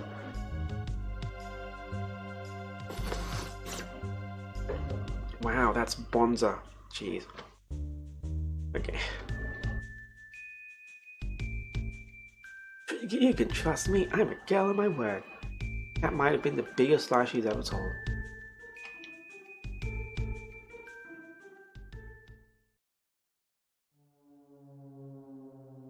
Left the room and took the left turn down the corridor. We followed it a little while.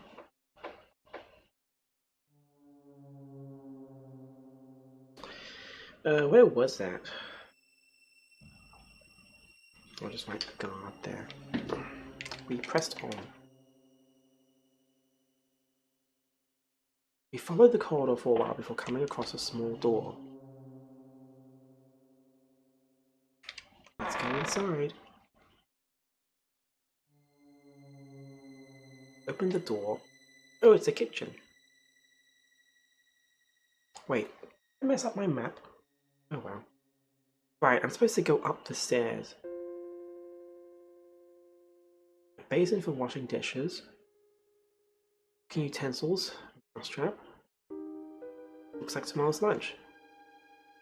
I respectfully decline. No. You there, young man with the braid. Boy, who are you calling a bloke? A mouse was looking at us with eyes like saucers, from the inside of a mousetrap hanging from the wall. Oh, I am sorry. You are a young lady, I see. Please, kind young lady, you must hear me out. I left the nest to find food for my mother, but as you can see, I managed to get myself caught in a trap.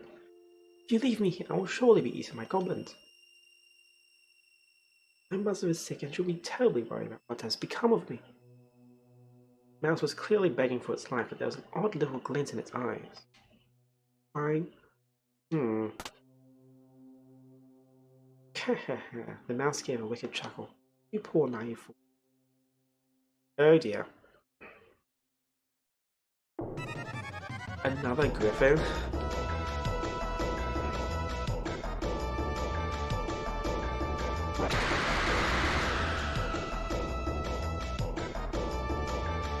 jumped away with a back step. No? Bother. I'm too hungry to even fight properly, right? Alright, little mouse. Now it's time for the real show to begin. Uh-oh. Uh-oh. Please, it's all just a misunderstanding.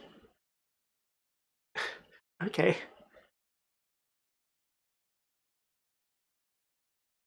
Oh, please. Okay. The griffin kept on shrinking away. Enough. Let's hear it. Thank you, kind sir. Listen well, O merciful saviour. Right thrice, left twice, right twice. Should you find yourself trapped in one of Lincoln's swirling snares, remember my words. Okay. Right. Thank goodness I have paper here. Right thrice. Left twice. And right twice. Okay. That's important. That's important. Got it right there.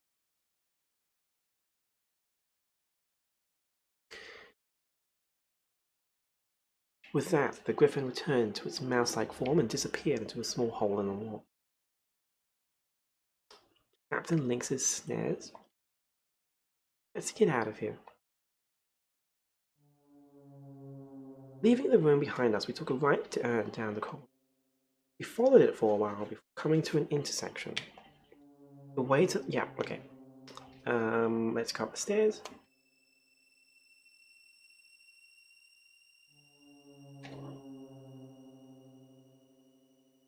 That was the kitchen.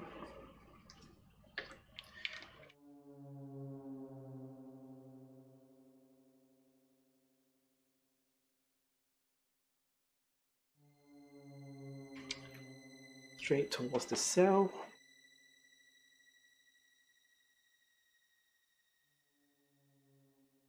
Let's see what's in here. Clammy air rose up around our feet. This didn't seem like the kind of place anyone in their right mind would visit voluntarily.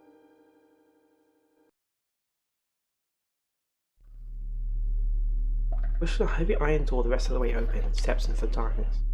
There was a row of cells all locked behind iron bars. Oh, Gulliver, Melkid, Surrender, give me. I heard a voice from the third cell. I strained my eyes to look by. This was the source of the voice. The dragoons never deserved this. General, Lady Fiddle. The old man didn't seem to respond to us at all. He only sat facing the wall, begging forgiveness for who knew what. There would be no getting through to him. His real self would have long since retreated inside the shell he has created, said Maggle, cutting her off. Shell? He has built a shell around the core of his psyche in order to shield himself from the truth. He is running from something. Something terrible. He has seen something or been through something, or has done something. And so, he has created his own world on the inside as a final refuge. The outside world lost to him forever. I looked at Maggle in surprise. I detected a hint of unspoken sadness in his words. And for some reason, he was looking at Kid, watching over her as she stared at the man in the cell.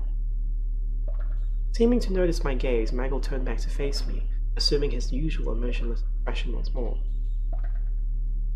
We live in a world of sorrow and foolishness. It's only inevitable that someone try to escape it.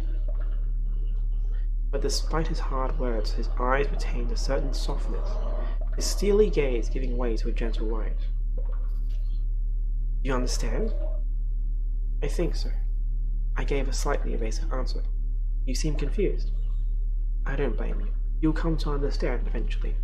Maggle looked at me and Kid.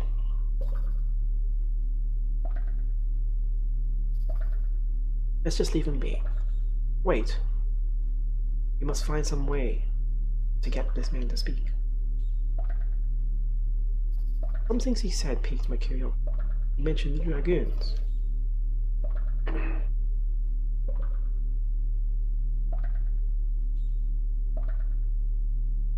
We simply have to bring him back to reality. Okay. You want me to do a little dance with him, see if that gets his motor going? Silence. I knew if I said anything, I'd get nothing but the earful of a lifetime in return.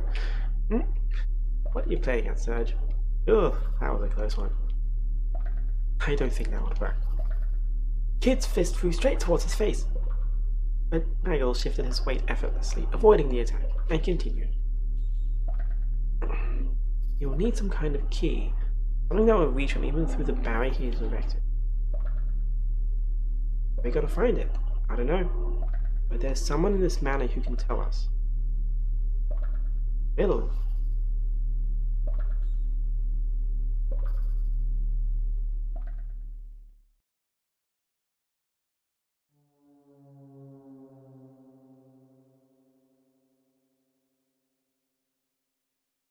Okay. Maybe Riddle's room?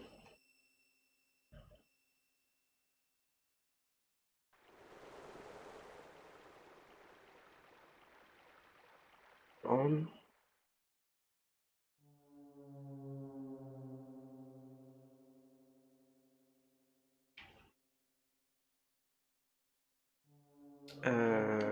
Continue on.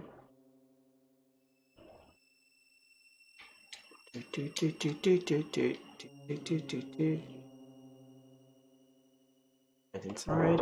Let's see if we can find any clues here. There must be something.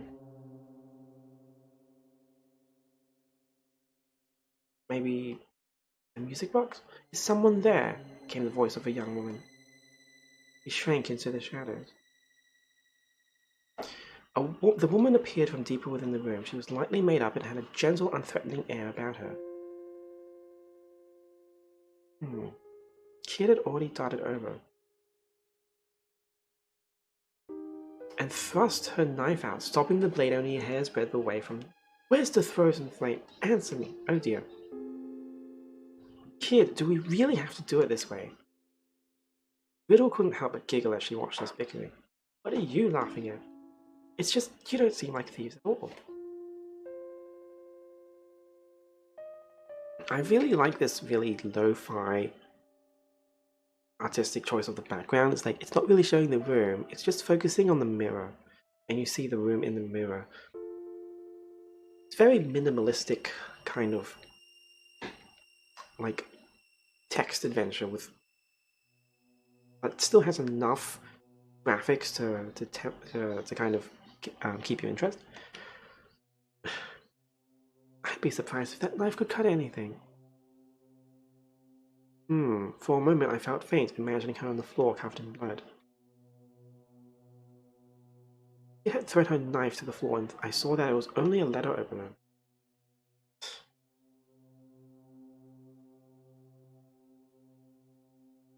I am not your enemy. In fact, I want to help you. Let me guess. You're trapped in the manor too. Riddle only lowered her eyes sadly in response to Kid's question. The frozen flame should never have been allowed to fall into Lynx's hand. Riddle spoke quietly, but deep emotion clearly underpinned her words. The flame was once the property of an ancient kingdom to the north, who kept it for generations. It really is amazing, isn't it? Like, look, it really is closer to a choose your own adventure. I mean, that's what the old text adventures were like. This is very much a very old style text adventure. It's really more of an interactive novel. And, well, the difference between a text adventure and an interactive novel, that's probably splitting hairs unless you really dig deep into that side of gaming. But anyway, this is also written by, you know, one of the greatest writers in video games, you know, like Chrono Trigger's plot. And Chrono Trigger's story is legendary. And Chrono Cross as well. So, yeah, very, very cool. It was said to have the uncanny power to guide people and change history itself. After the kingdom fell, the flame changed hands countless times until eventually it came into my father's possession. That was before I was born. Sometime later, Link became aware of the flame's true value and approached my father under false pretenses of friendship. Not a soul suspected what his true intentions were. And then, on that horrible day, he destroyed everything. He killed everything. Little shook her head and then buried her face in her hand. I don't care about the frozen flame. I don't care about that stupid accursed stone. It means nothing to me. I just want to take it away from Link and smash it to pieces right in front of him. And only we can make that happen. Riddle looked up with surprise when Riddle spoke. No one else in the world can seize that jewel from Link's. Riddle stared speechlessly. And then in a low voice she whispered, "What can I do to help you?" "There's a survivor of the Acacia Dragoons in the dungeon who we want to help. But if we were to help him, we need your help." "Oh, Randa. Man is a traitor. Please, it's the only way."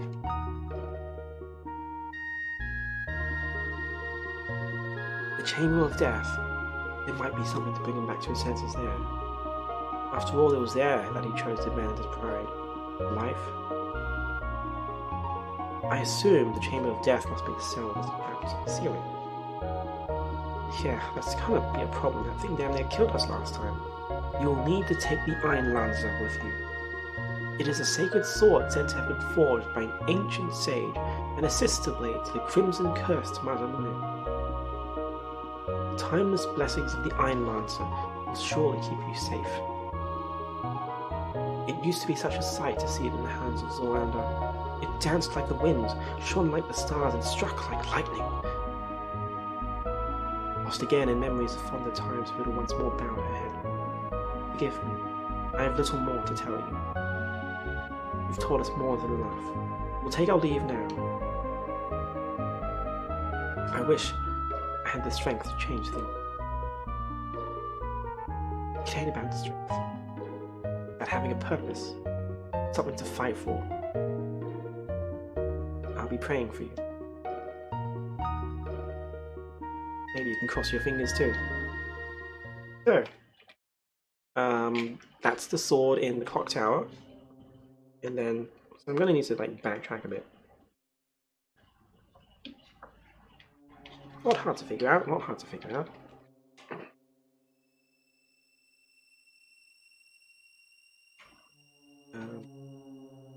Go left.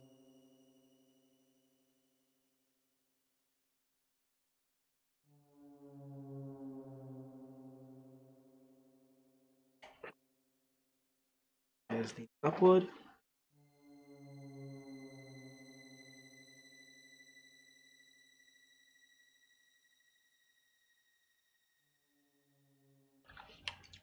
Terrace. Terrace.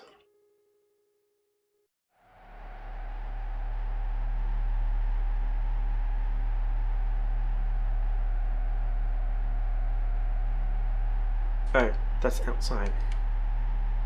I talked to Kid. I guess people really can change if they put in the effort. Go back inside. Not here to fuck. Yeah, I didn't mean to go that way. Just keep going. So it also resets my direction as well. That's the thing. We heard the clinking of metal from. I drew my knife and ready.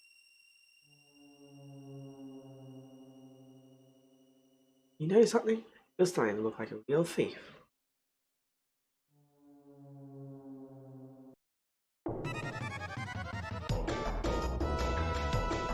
Five of them in total.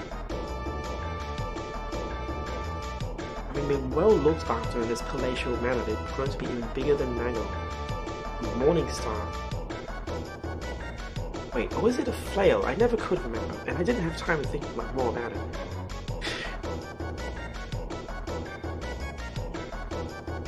I I held out my knife in front of me in an attempt to parry the attack. Somehow, only the goblin disappeared.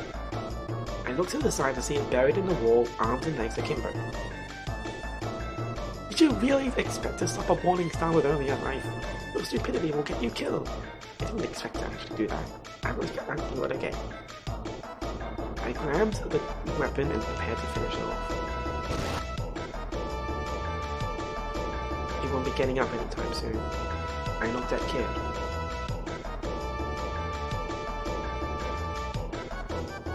That was kid style. Float like a butterfly, sting like a bee. But stings make for tough, going against enemies that can really take a beating. Most goblins were covered in cuts, but their attacks were powerful as arrows.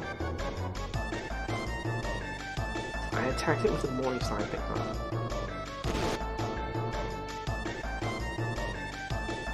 Whoa! Its eyes were twitching madly. I'm in for it now. But then its pupils rolled up into the back of its head and crashed to the floor.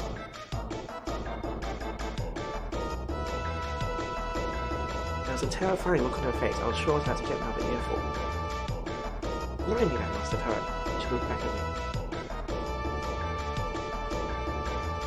Never used a morning star before, have you? You could have just as easily knocked your own block off moving around willy-nilly like that. Be more careful next time, alright? I thought she was going to yell at me like usual, but there was something almost nice about the way she was telling me off. Thanks, she said softly into my ear, and I felt something warm and soft on my cheek.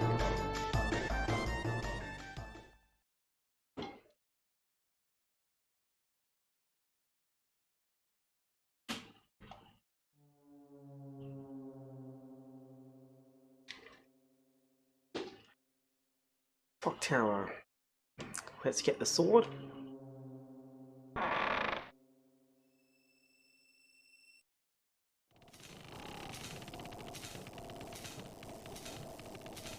There it is. I'll take it to not getting turned into mincemeat.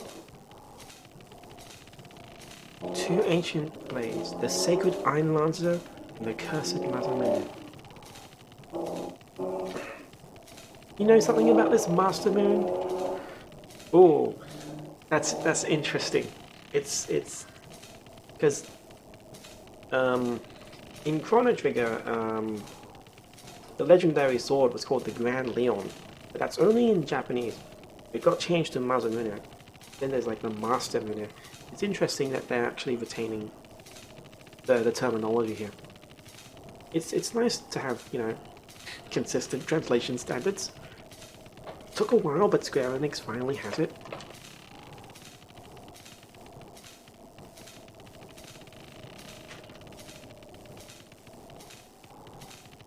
But yeah. Anyway, going back to the game, other than talking about, you know, consistent translations.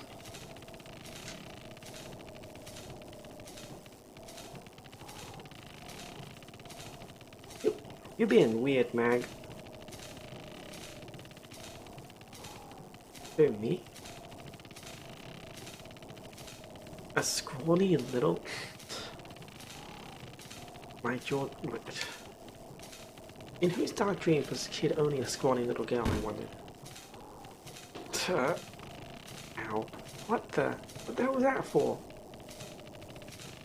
Pick up the damn sword. Sometimes I wonder why you even bother coming on these little jaunts.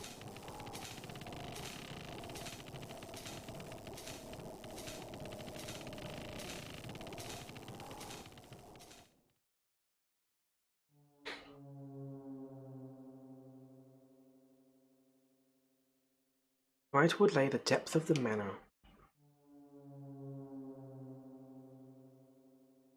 I could see a pale white bundle of something shaking in the shadows.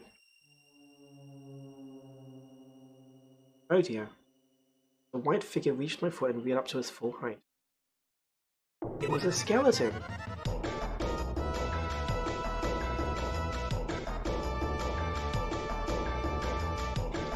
Assess the situation, tackle it. Its body split clean in two at the waist. What's it doing? Ugh, moved its skull at me? Dodge. only to smash into Kid, who was standing right behind me. Ow!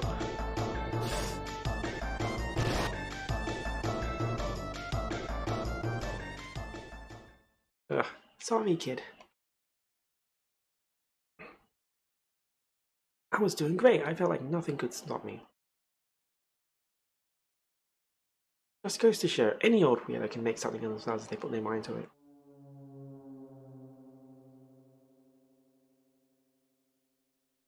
Continue on.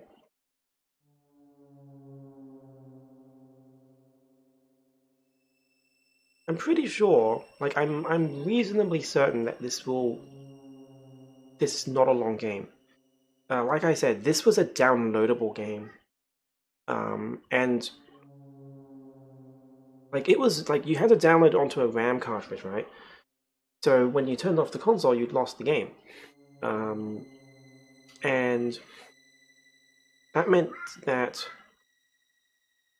as a general rule of thumb, I would like to think that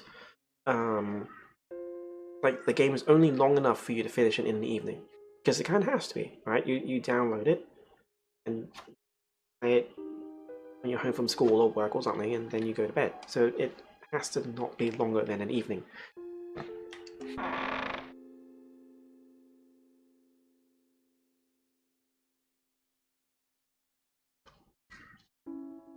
But yeah, 2 hours into the text adventure so far. The ceiling had pulled back up. Definitely wasn't something where we wanted to linger. I knew the ring was here, but I just didn't pick it up. Ugh, old blood.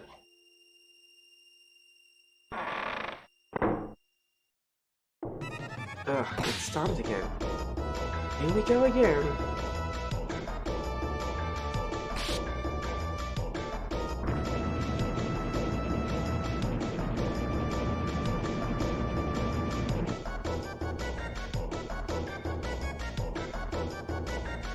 The sword! Use the Iron Lantern! I plunged the sword into Kid!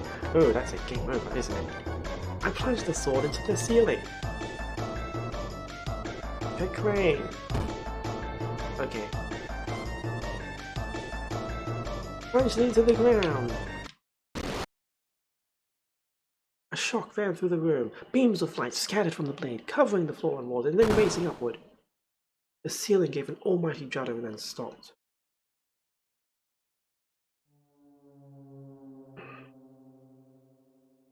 I guess we found what we were looking for.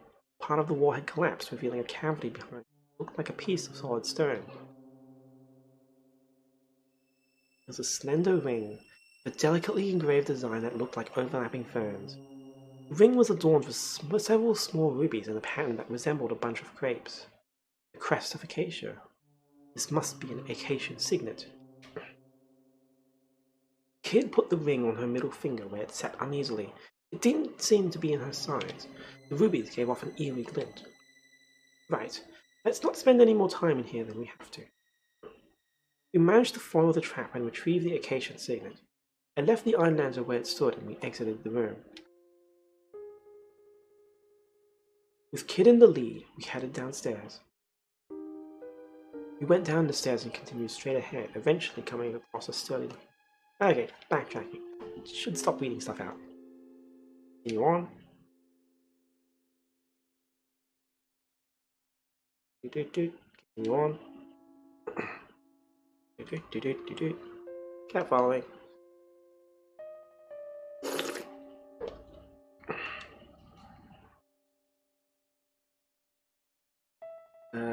Downstairs.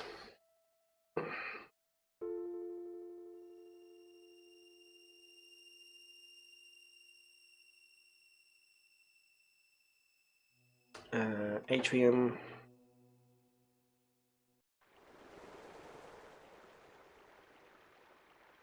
Pressed on.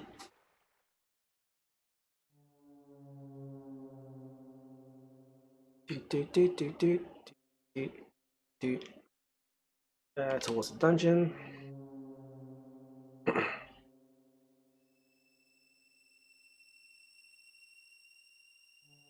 Went inside. Having retrieved the Acacian signet, we returned to the old man's cell. As soon as we got there, Magnus took a step forward and rammed onto the bars. They creaked and groaned as he heaved at them, gritting his teeth as he summoned every ounce of his might. Slowly, they bowed apart. He stepped into the cell through the gap, and Kid and I followed. Wakey, wakey, panted.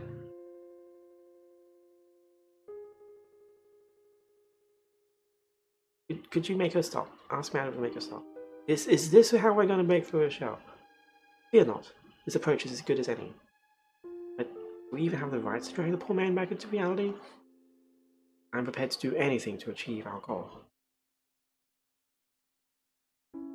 Oh, an Acacian signet, the symbol of our vows bestowed only upon sworn Acacian dragoons. So my fire, my former allies have finally. I am to blame. It is because of my indiscretion that the frozen flame was stolen, and that of all the Acacian dragoons only I remain here in the manor.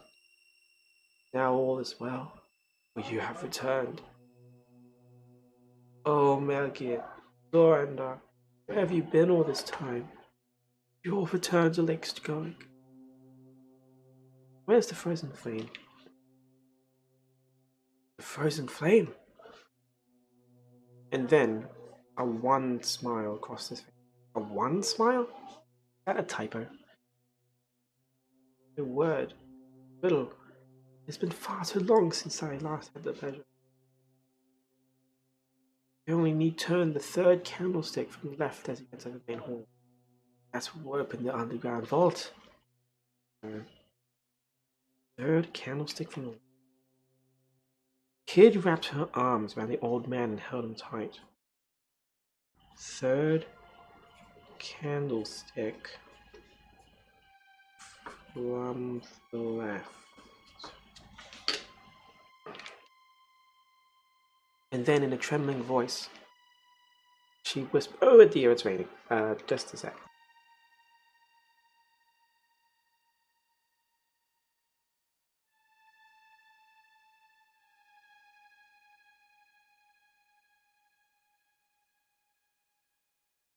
But yeah, just random rain.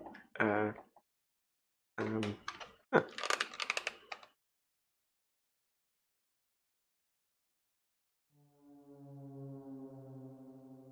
Don't you hate it when the rain just suddenly picks up and you need to like, let's see if there's any laundry outside. It's like, okay, never mind. I'm sorry. I promise we'll get it back. The man recoiled in horror and began to sob once more. I am to blame. It is all my fault. Forgive me. Forgive me. He was too busy cowering and wailing to hear me. We're done here, Serge. We can't help him. And there's things we need to be doing.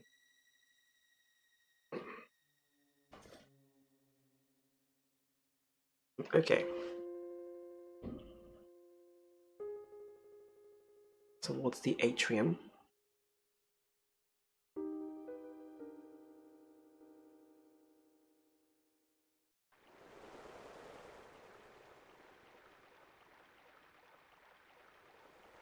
Wait, did I just forget where he said it was?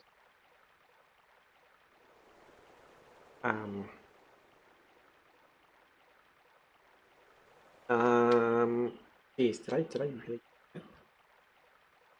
Third candlestick from the left. That's all I wrote down. Like, which room?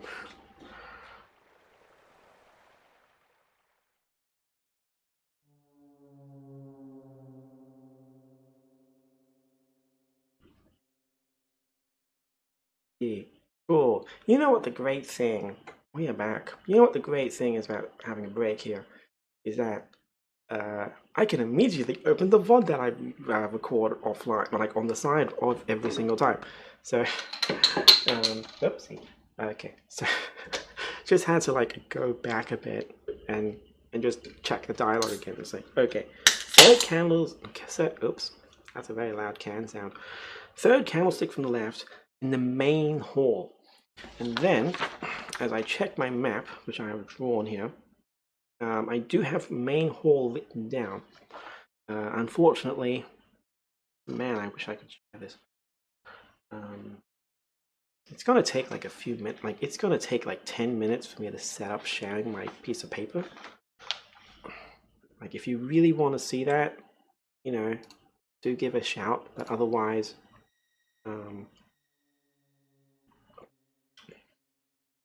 like it's not a very big map. It's just notes. You know?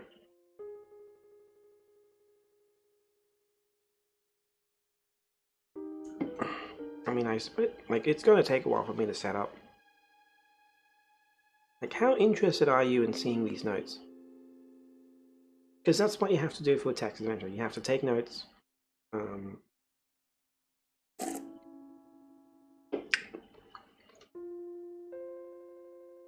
But yeah, main hall.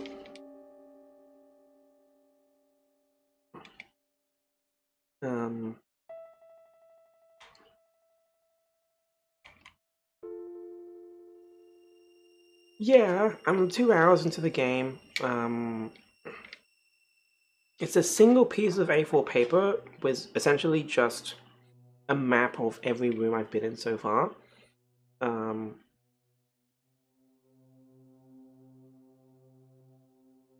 Because essentially what's on here is essentially just a bunch of lines with short labels indicating the name of each room, and thankfully each room is actually properly labeled. Like, it's not explicitly labeled, but it is described in distinct ways, because like I keep running across the doors. All of the doors have different adjectives, right? So that means I won't get lost. And then there's also like another side with just choice quotes, like right thrice, left twice, right twice. Third candlestick from the left, main hall. There we go, we took the corridor to the right towards the main hall.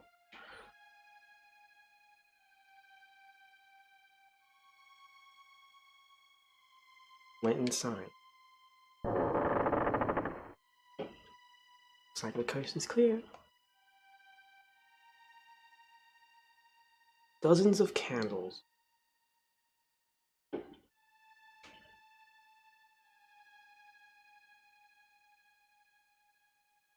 Third candlestick from the left.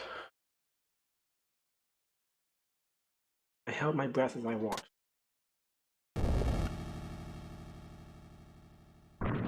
What's that? Do you feel that? The entire room seems to be moving downward. What? The room's descent rapidly accelerated. Jeez, imagine like the sheer amount of mechanical forces with a thing down like it. The frozen flame. Our prize at the end of this little adventure, but what was it really? Would it live up to our expectations? That really is the driving force of this text adventure, isn't it? There is this mysterious jewel called the frozen flame with these strange properties. And why are we trying to steal it? And what is the frozen flame? And why? It sounds like Kid has been here before. I tightened my fists, which were slick with sweat. What were Kid and Mako thinking?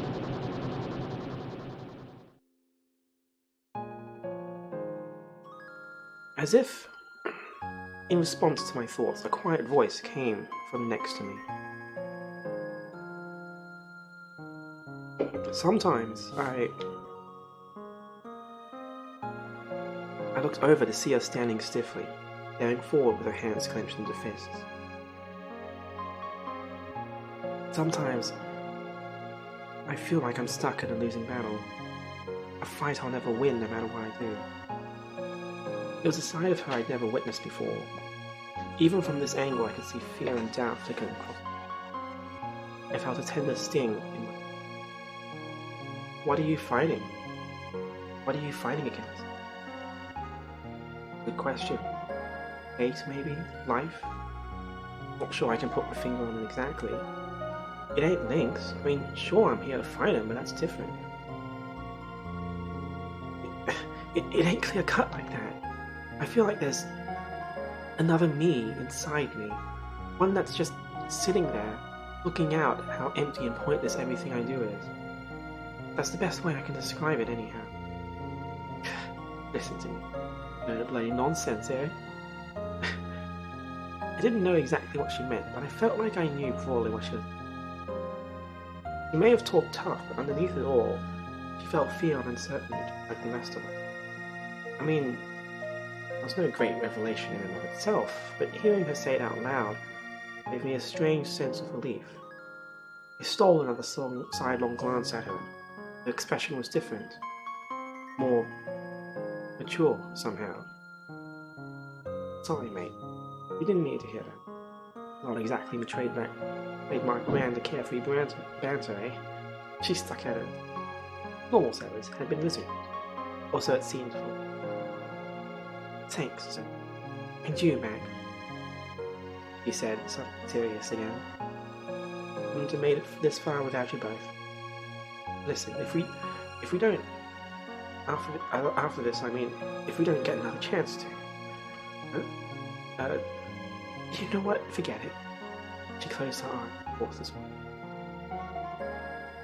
I wasn't sure how to respond, so true to form, I just stared at her scorn. I could have sworn I caught a flicker of a grin across my face too. He was standing just at the edge of my field of vision, arms crossed him. But maybe it was just my imagination. A contemplative silence descended as the ball continued its journey, down into the bowels of the manor. A crash split the silence as if we collided with something. A loud metallic scraping filled the air. The room rocked, finally came to a halt. Looks like the end of the line. All change. The swelling grandeur of the organ suddenly filled the air. No one had so much as touched it, and yet the keys and pedals were moving by themselves. The melody it played was both unsettling and sad. You know what's tune, is it? Way to greet your guests. Kid took a long stride forward and turned to face me and Megan. Come on, let's go. Megan and I gently nodded our assent. Kid grinned, and then turned back to the door. I'm coming for you, Lynx.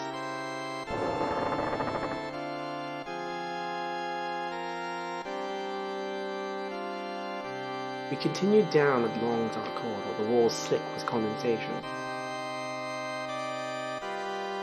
The air was thick and heavy, as though ripe with the stench of death. Were we really getting close to Lynx's hidden vault at last?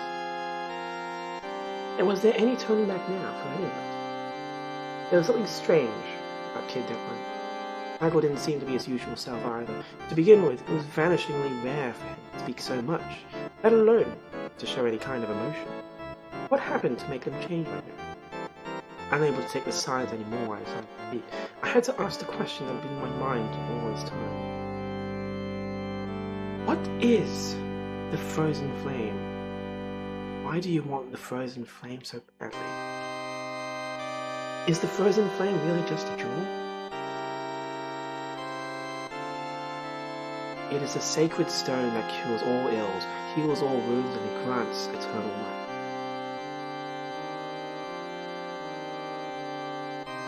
Maggle spoke, though voice echoed each other. Or so some still believe. In truth, it is part of a tremendous rock that fell from the skies long ago. That rock was the source of a hitherto unknown power with which mankind's hidden potential was. You could say it was humanity's dreams made manifest. But it is not always good to have one's dreams come true. Many were bewitched by that great power. Some were led astray by it. It even led to a kingdom's ruin. A kingdom once prosperous, yet now little more than fragments and dust its name. For a moment I thought I heard a hint of pain and sadness in my voice. Maybe it was just my nerve. Wait, how do you know all this, Maggle? He said nothing.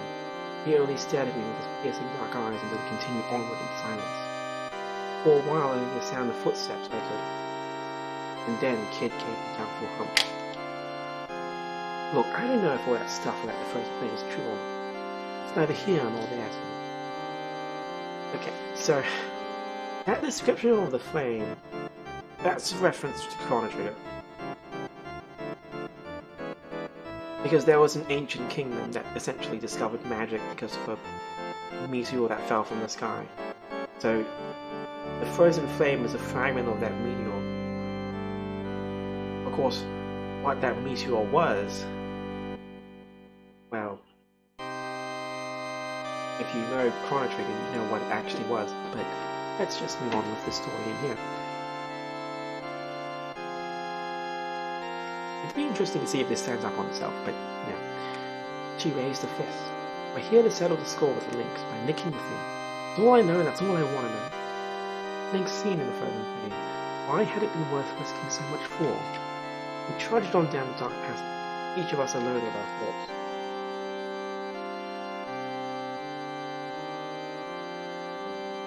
Concentrating on my footsteps lessened the burden of my woe somewhat. Suddenly, Maggle stopped in his tracks. Wait! Huh? Just then, a powerful light surged across the floor and a ring-shaped sigil appeared. Blood circle?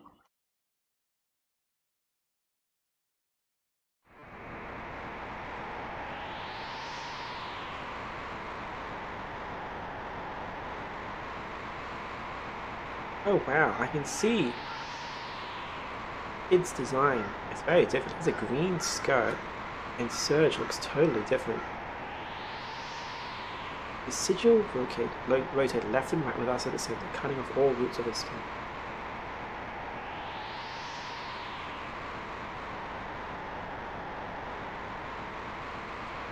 Gah! I'm trapped. A wall of heat and wind blew up around us, and swirling lines of spirals of light assailed us wherever we turned. Don't let the light mesmerize you. Cover your eyes, shouted Maggle, raising a hand over his mask. Turn with the light, not against it. There has to be a way out. What? I barely even understand what's going on. Be careful. Merely to touch it is more than enough to harm me. Stay well back. I slowly turned my body to follow the movements of the moonlight, looking for a gap to escape through. I turned right 3 times, 3 steps to the right. There, I see it. I found a gap in the wall of light and carefully walked through it.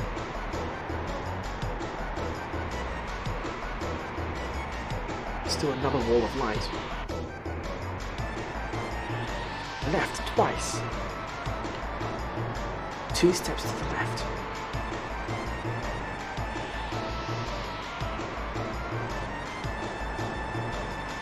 We weren't out of the woods yet. And then right twice.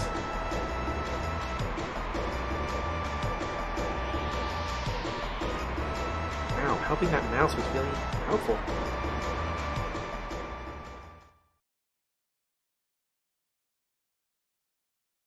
Suddenly my body felt light and I staggered 2 or 3 steps forward. We were back in the deserted passageway we'd been walking down before the blood circle had appeared.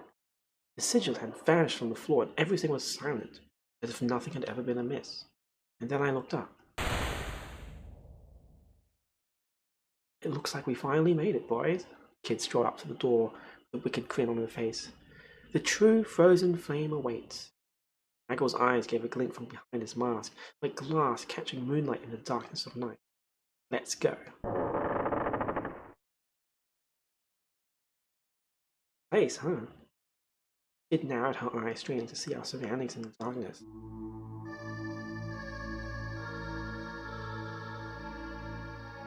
A vast pitch-black expanse surrounded us whichever way we looked.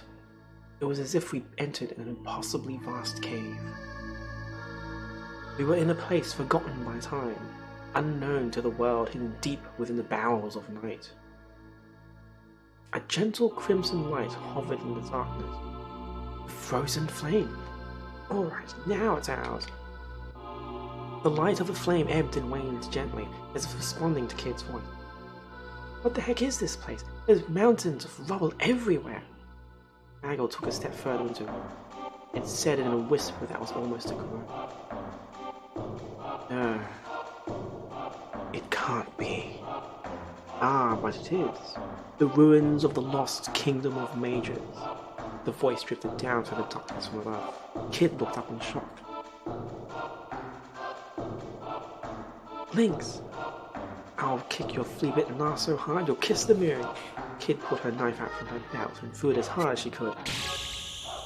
It fell to the floor with a clang as if knocked out of the air by some unseen hand. Still the same impetuous devilize me. Just no way to greet an old friend. Smarmy bastard. And you, Shadow Dweller, I'll have none of your tricks this time. You must think me a fool if you believe I'll fall for that again. Maggle, who had been quietly slipping into the darkness that surrounded us, stopped dead in his tracks. So this was the infamous Link.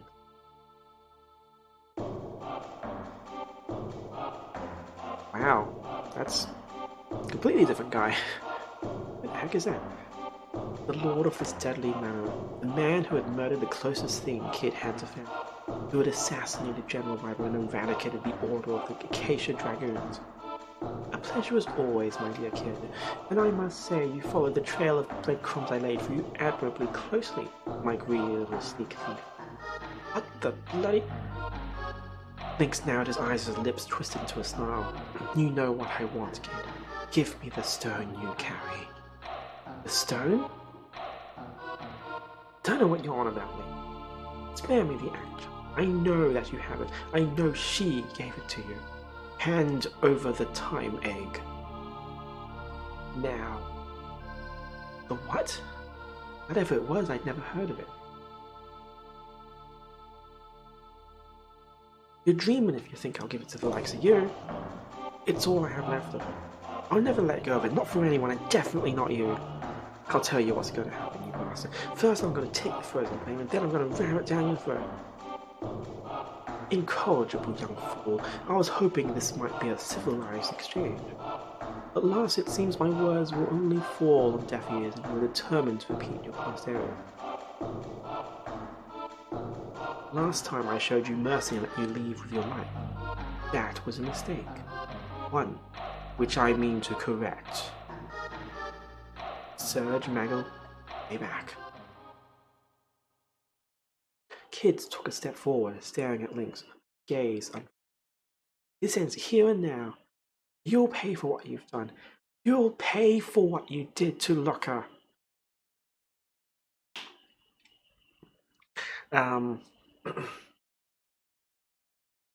I wonder if this game was originally not marketed as a sequel to Chrono Trigger, because this feels like a plot twist.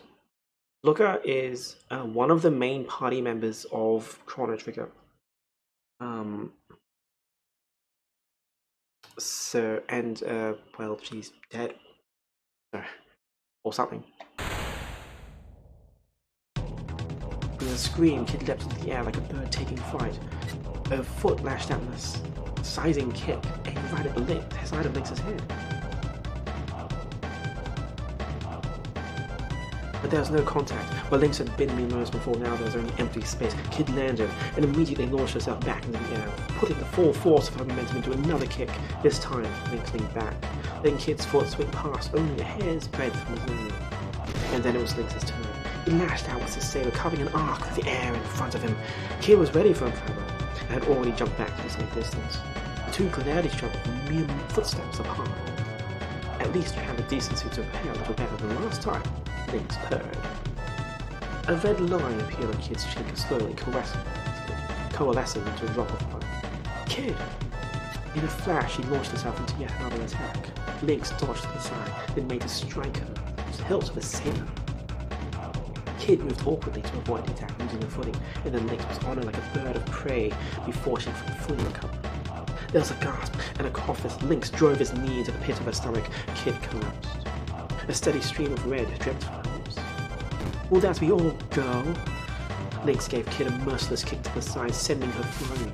She landed on a pile of rubble, her body rolling until she hit a large stone. And there she lay, lifelessly still. Kid? Kid!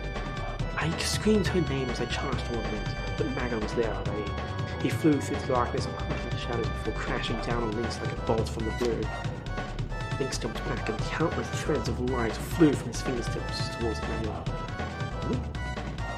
With a droning hum, the threads of light surrounded me, crossing over one another. They spread to form a lasso of light that gave off a blinding glare and trapped Mago where he stood. What is this? Mago staggered and groaned, attempting to shield his eyes from the seconds.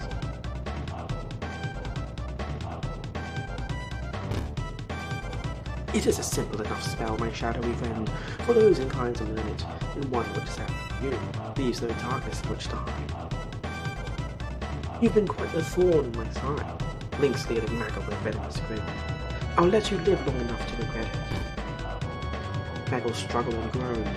I had to do something. Kid and Mago needed me. What was I going to do? Oh dear. Paralyzed with indecision? What's the matter, kid? You were so bold only a moment ago. Aren't you going to keep me entertained? Lynx looked down at his nose. To kiss broken body. Now, do you want me to give you the time, eh? We can still be civilized about this. I am, of course, a gentleman, and it pains me to have to seize a fair maiden's valuables by force, even if the fair maiden in question is in fact a filthy stranger. He pressed his foot at the kid's head. I could hear her voice faint and breathless. It's Lucca's stone, not yours. I'll never give it to anyone, and no way will I give it to the likes of you. I couldn't let him get any closer to her. I challenged Lynx. I charged at him. I screamed as I rushed towards Kid's nemesis. And then, in one fluid motion, he spun around to face me, lashing out with his saber. I tried my best to dodge the blow, but the blade sliced into my body. Ah! I collapsed in a heat and rolled down onto the rubble. You aren't the first arrogant little street rat I've cut down, and you won't be the last. His claw-like fingers clamped around my throat. I couldn't breathe. Tightening his grip, Lynx lifted me bodily until my feet were dangling in the air. I could feel his talons mercilessly digging deeper and deeper into my neck. Panic filled my mind. Look, kid, see your friend. See him suffer. This is your doing. This is your hand around his neck. Kid's breathing was ragged and blood still dripped from her lips. Opening an eye, she groggily raised her hand, but she couldn't get up.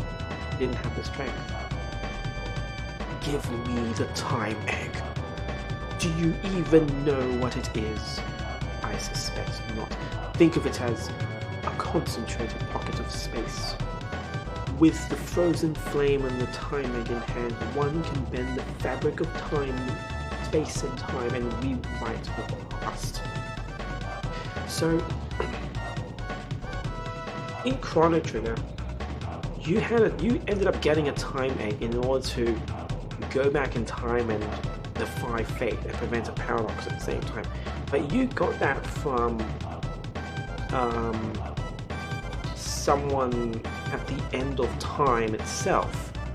The only person in the history of mankind who had successfully studied time travel. And Lucca managed to create her own post-game, apparently. Huh. There are errors that I mean to correct, mistakes in the past that must be set right. Lynx's narrow, emotionless eyes returned to my face. How long before he perishes, I wonder? I struggled to breathe, but could only make choking sounds. Kid screamed my name. Decide. Will you watch the boy die or relent? Does his life mean nothing to you? I can't. She pulled her hands into fists and dropped her gaze. My vision started to fade. And then I heard her voice as she struggled to speak with pain. I'm sorry, Serge, but I swore I'd sacrifice anything to stop Lynx. Don't worry about me. Don't worry.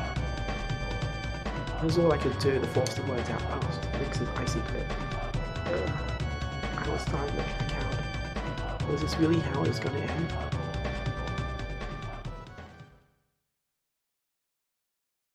Ah, for crying out loud. Fine, you win. Have your damn rock. Burning with pain, Kid reached a shaky hand into her shirt. I knew you would come around in the end. Lynx threw my body to the ground and walked away. Just shut up and take it, you bastard. It's all you deserve. With all the strength she could muster, Kid lashed out at Lynx with her right hand. Gah!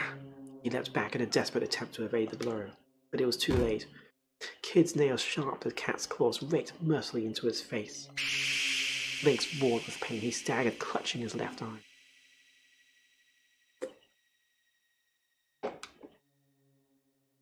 Blood oozed through the gaps on his fingers. You wretched little chit of a girl! Lynx stood awkwardly, still clutching at the wound on his face. The fingers of his free hand arced into furious talons as he walked back toward Kid, who still lay on the ground. I will kill you all. He kicked her hard, concentrating all his wrath and venom into the blow. Kid gasped as all the wind was knocked out of her. Yet more blood ran from her mouth as her body rolled across the floor.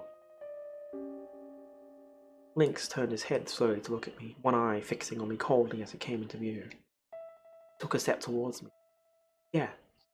Perhaps it would be better to start with you. My dear Kid, rest assured that your friend's death will be a most elaborate and painful one. You will truly know what it means to suffer.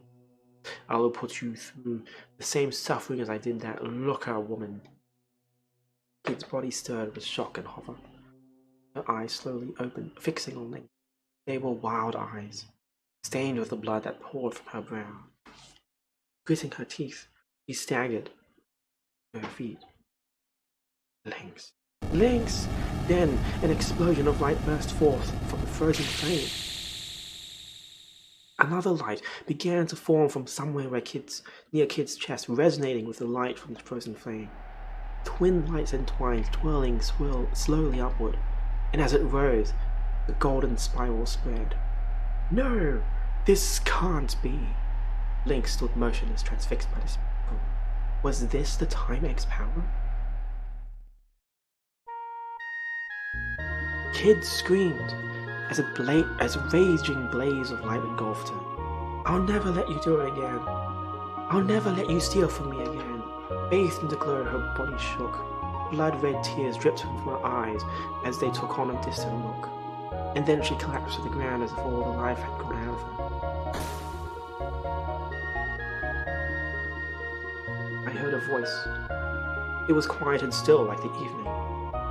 It's come to pass. Kid is retracing her lost memories back through time, back to the Lost Kingdom.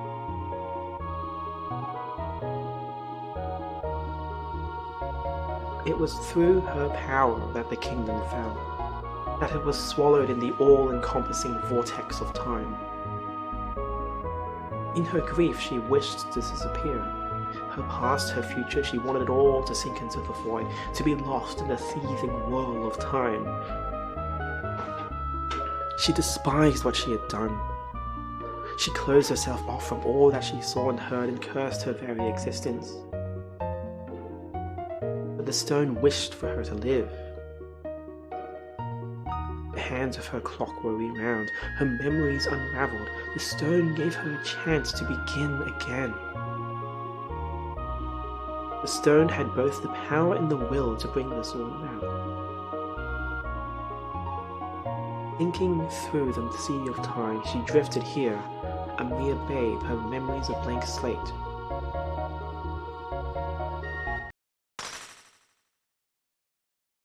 The time egg shattered, its fragments raining down on the world, becoming shards of sorrow and anguish.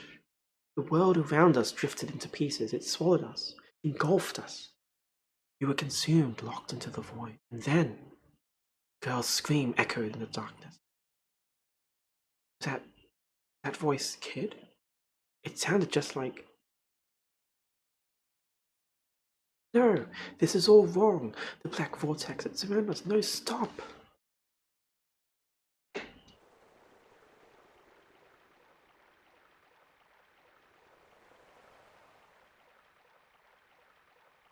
Where am I?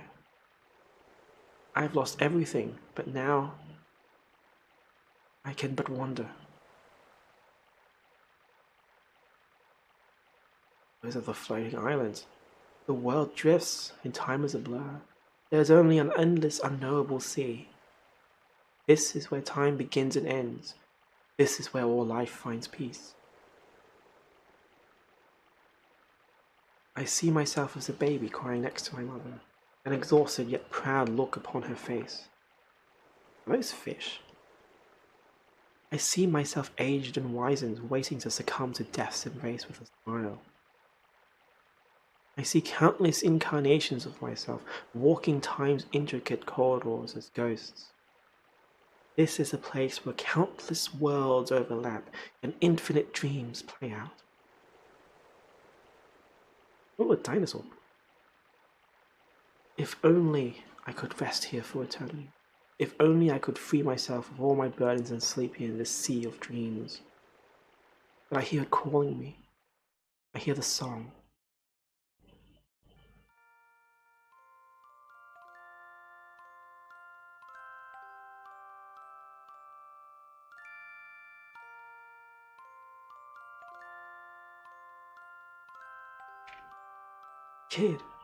Kid, please.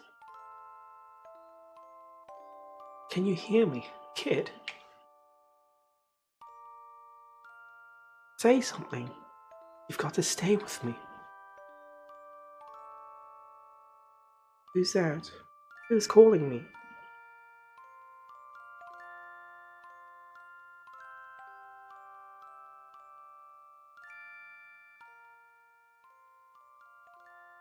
Serge? Where am I?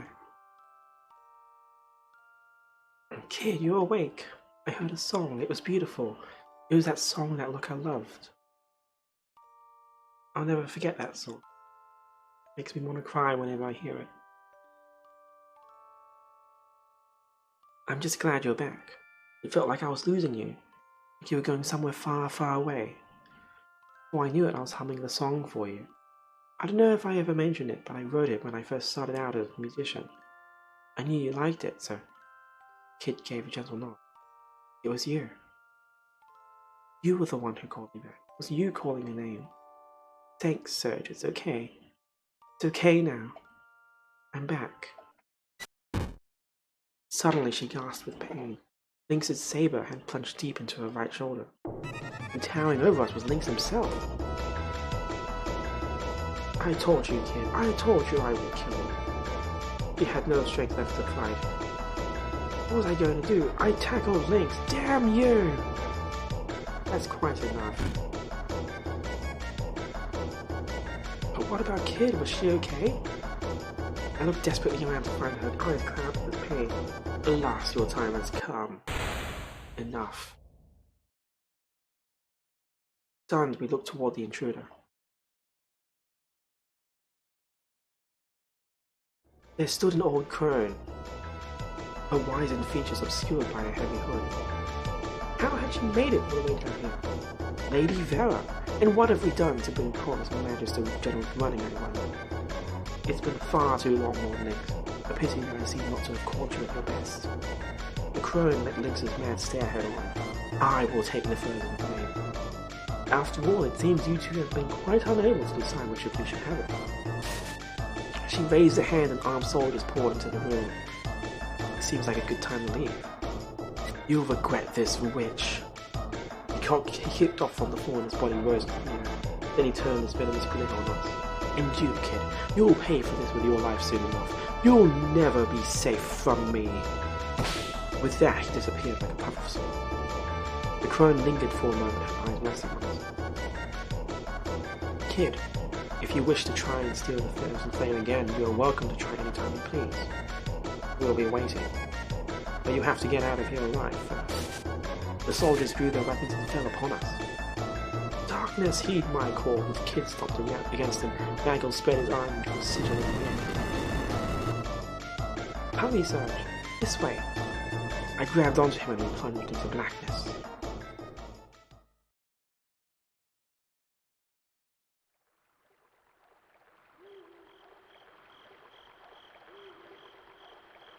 Thanks to Nagel's magic, we managed to escape the battle alive.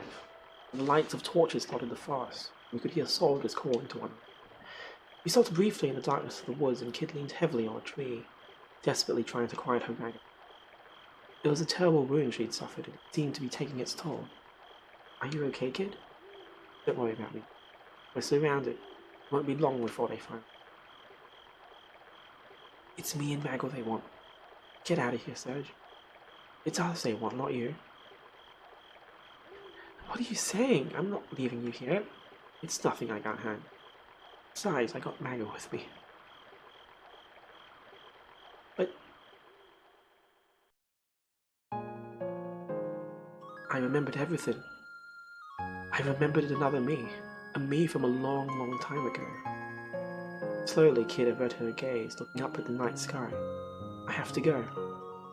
The stars reflected in her eyes, and suddenly she looked like nothing more than an ordinary young girl with a sad expression on her face. Kid, don't worry, Serge. I'm okay. We'll meet again. We'll meet again somewhere. Someday. Some time. Promise. Her eyes closed gently. Didn't manage to nick the frozen flame in the air, and I lost the time there too. But, okay. There's something inside me that shows brighter than any student. The most important thing in the world. She opened her eyes again and fixed them on. I could have lost myself in the death spell. No one can take me for as long as I live. There was nothing else in the world I wanted than this. Doubted I'd ever want anything again. I only wanted this moment. All the clocks in the world could have stopped right then and there for all I cared. That was exactly what I wished for as I gazed at her. Goodbye, Serge. Thanks. She looked down and turned away and disappeared into the darkness of the night. Will I ever see her again? Don't follow me, Serge. Just, please, don't.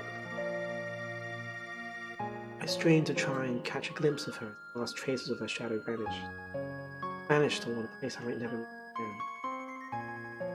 I leapt to my feet, meaning to chase after her, but a shadow soon blocked my path. Maggle? Without saying a word, he slowly shook his head. Behind the mask, I saw a sadness in it. Then the shadow withdrew and melted into.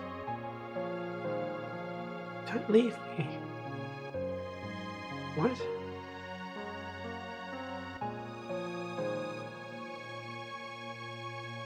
Kid.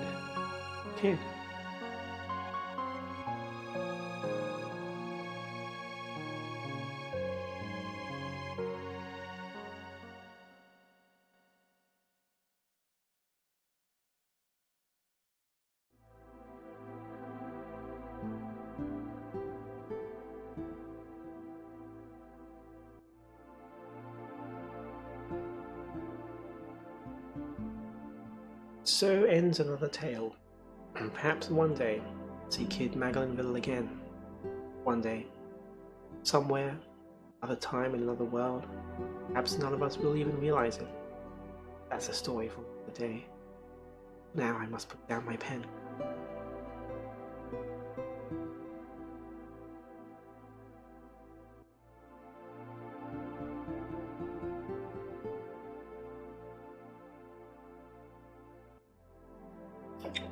I closed my grandfather's diary, and then from downstairs I heard my mother calling. Did you hear me? Your friend's here. Nimble footsteps sounded up the stairs. The door flew open. In tumbled a young girl. A girl. Seemed somehow familiar.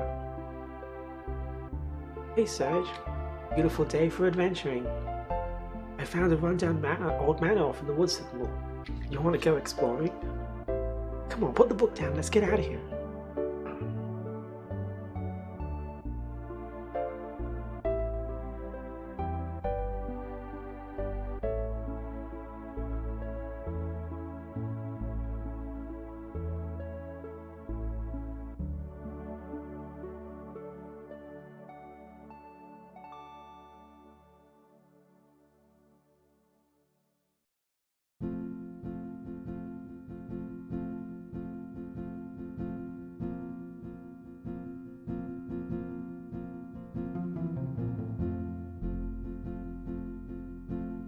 And that's the whole story.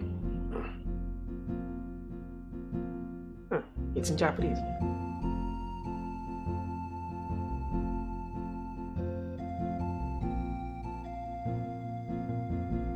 So what's that? About 3 hours?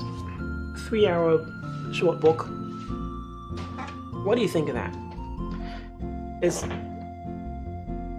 so interesting, isn't it? Like,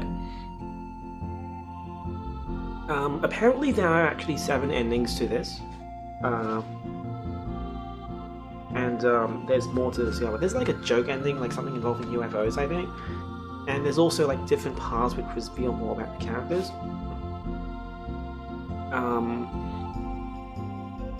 But it starts off as a bit of a, independent seeming story, but then it turns out, it's actually like a continuation of Chrono Trigger. I'm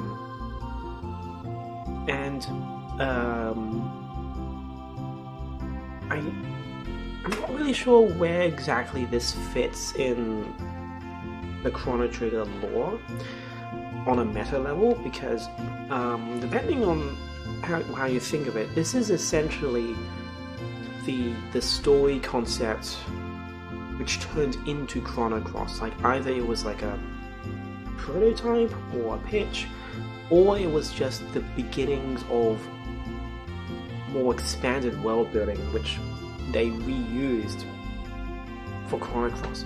And it eventually got acknowledged in Chrono Cross itself, because Chrono Cross is a story about alternate universes. So this is still, like, this is a completely different story, but it's still canon because it's an alternate universe. All of the, like, even although all the names are the same, like, you play in Chrono Cross, you play as Surge, and your first party member is Kid, and you do meet a person named Maggle. Your main enemy is Lynx, and there is a General Viper, but all of their stories and character backstories are actually completely different. There's no relationship between Maggle and Kid, although in this one, they're both clearly from that ancient Lost Kingdom.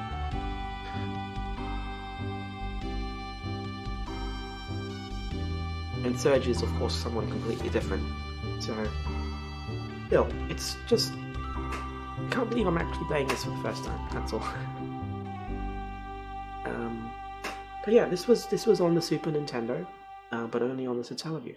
Yes, a very curious side story that somehow builds up from the ending of Chrono Trigger, because Chrono Trigger is a great time travel story.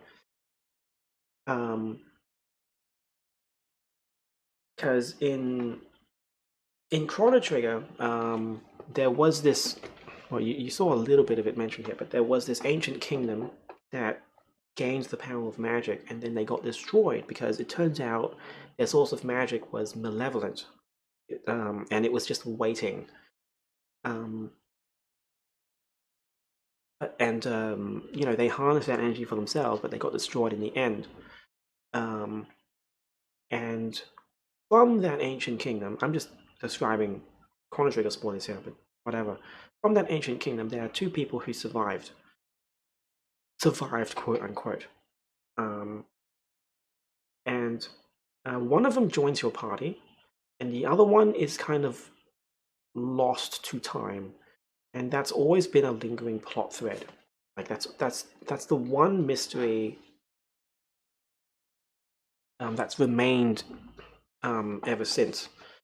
And here it's implied that Kid is actually her. And instead of being reincarnated, she used the power of the frozen flame to regress back to childhood and be sent to the future. And that's how she escaped. So that's one possibility. That's one possible avenue of how she survived. In the Nintendo DS version of Chrono Trigger's remaster, they added an extra dungeon which gives another alternate possibility, where she is kind of irreversibly binded to the meteor itself. So she's kind of in this endless cycle of eternal pain or something. And then it turns out there's like an alternate version of the other guy. And it starts to hint at alternate universes. It was a nice lead into Radical Dreamers and Chrono as a bit of an additional story in the Nintendo DS re-release. Let's see what happens if I press the A button.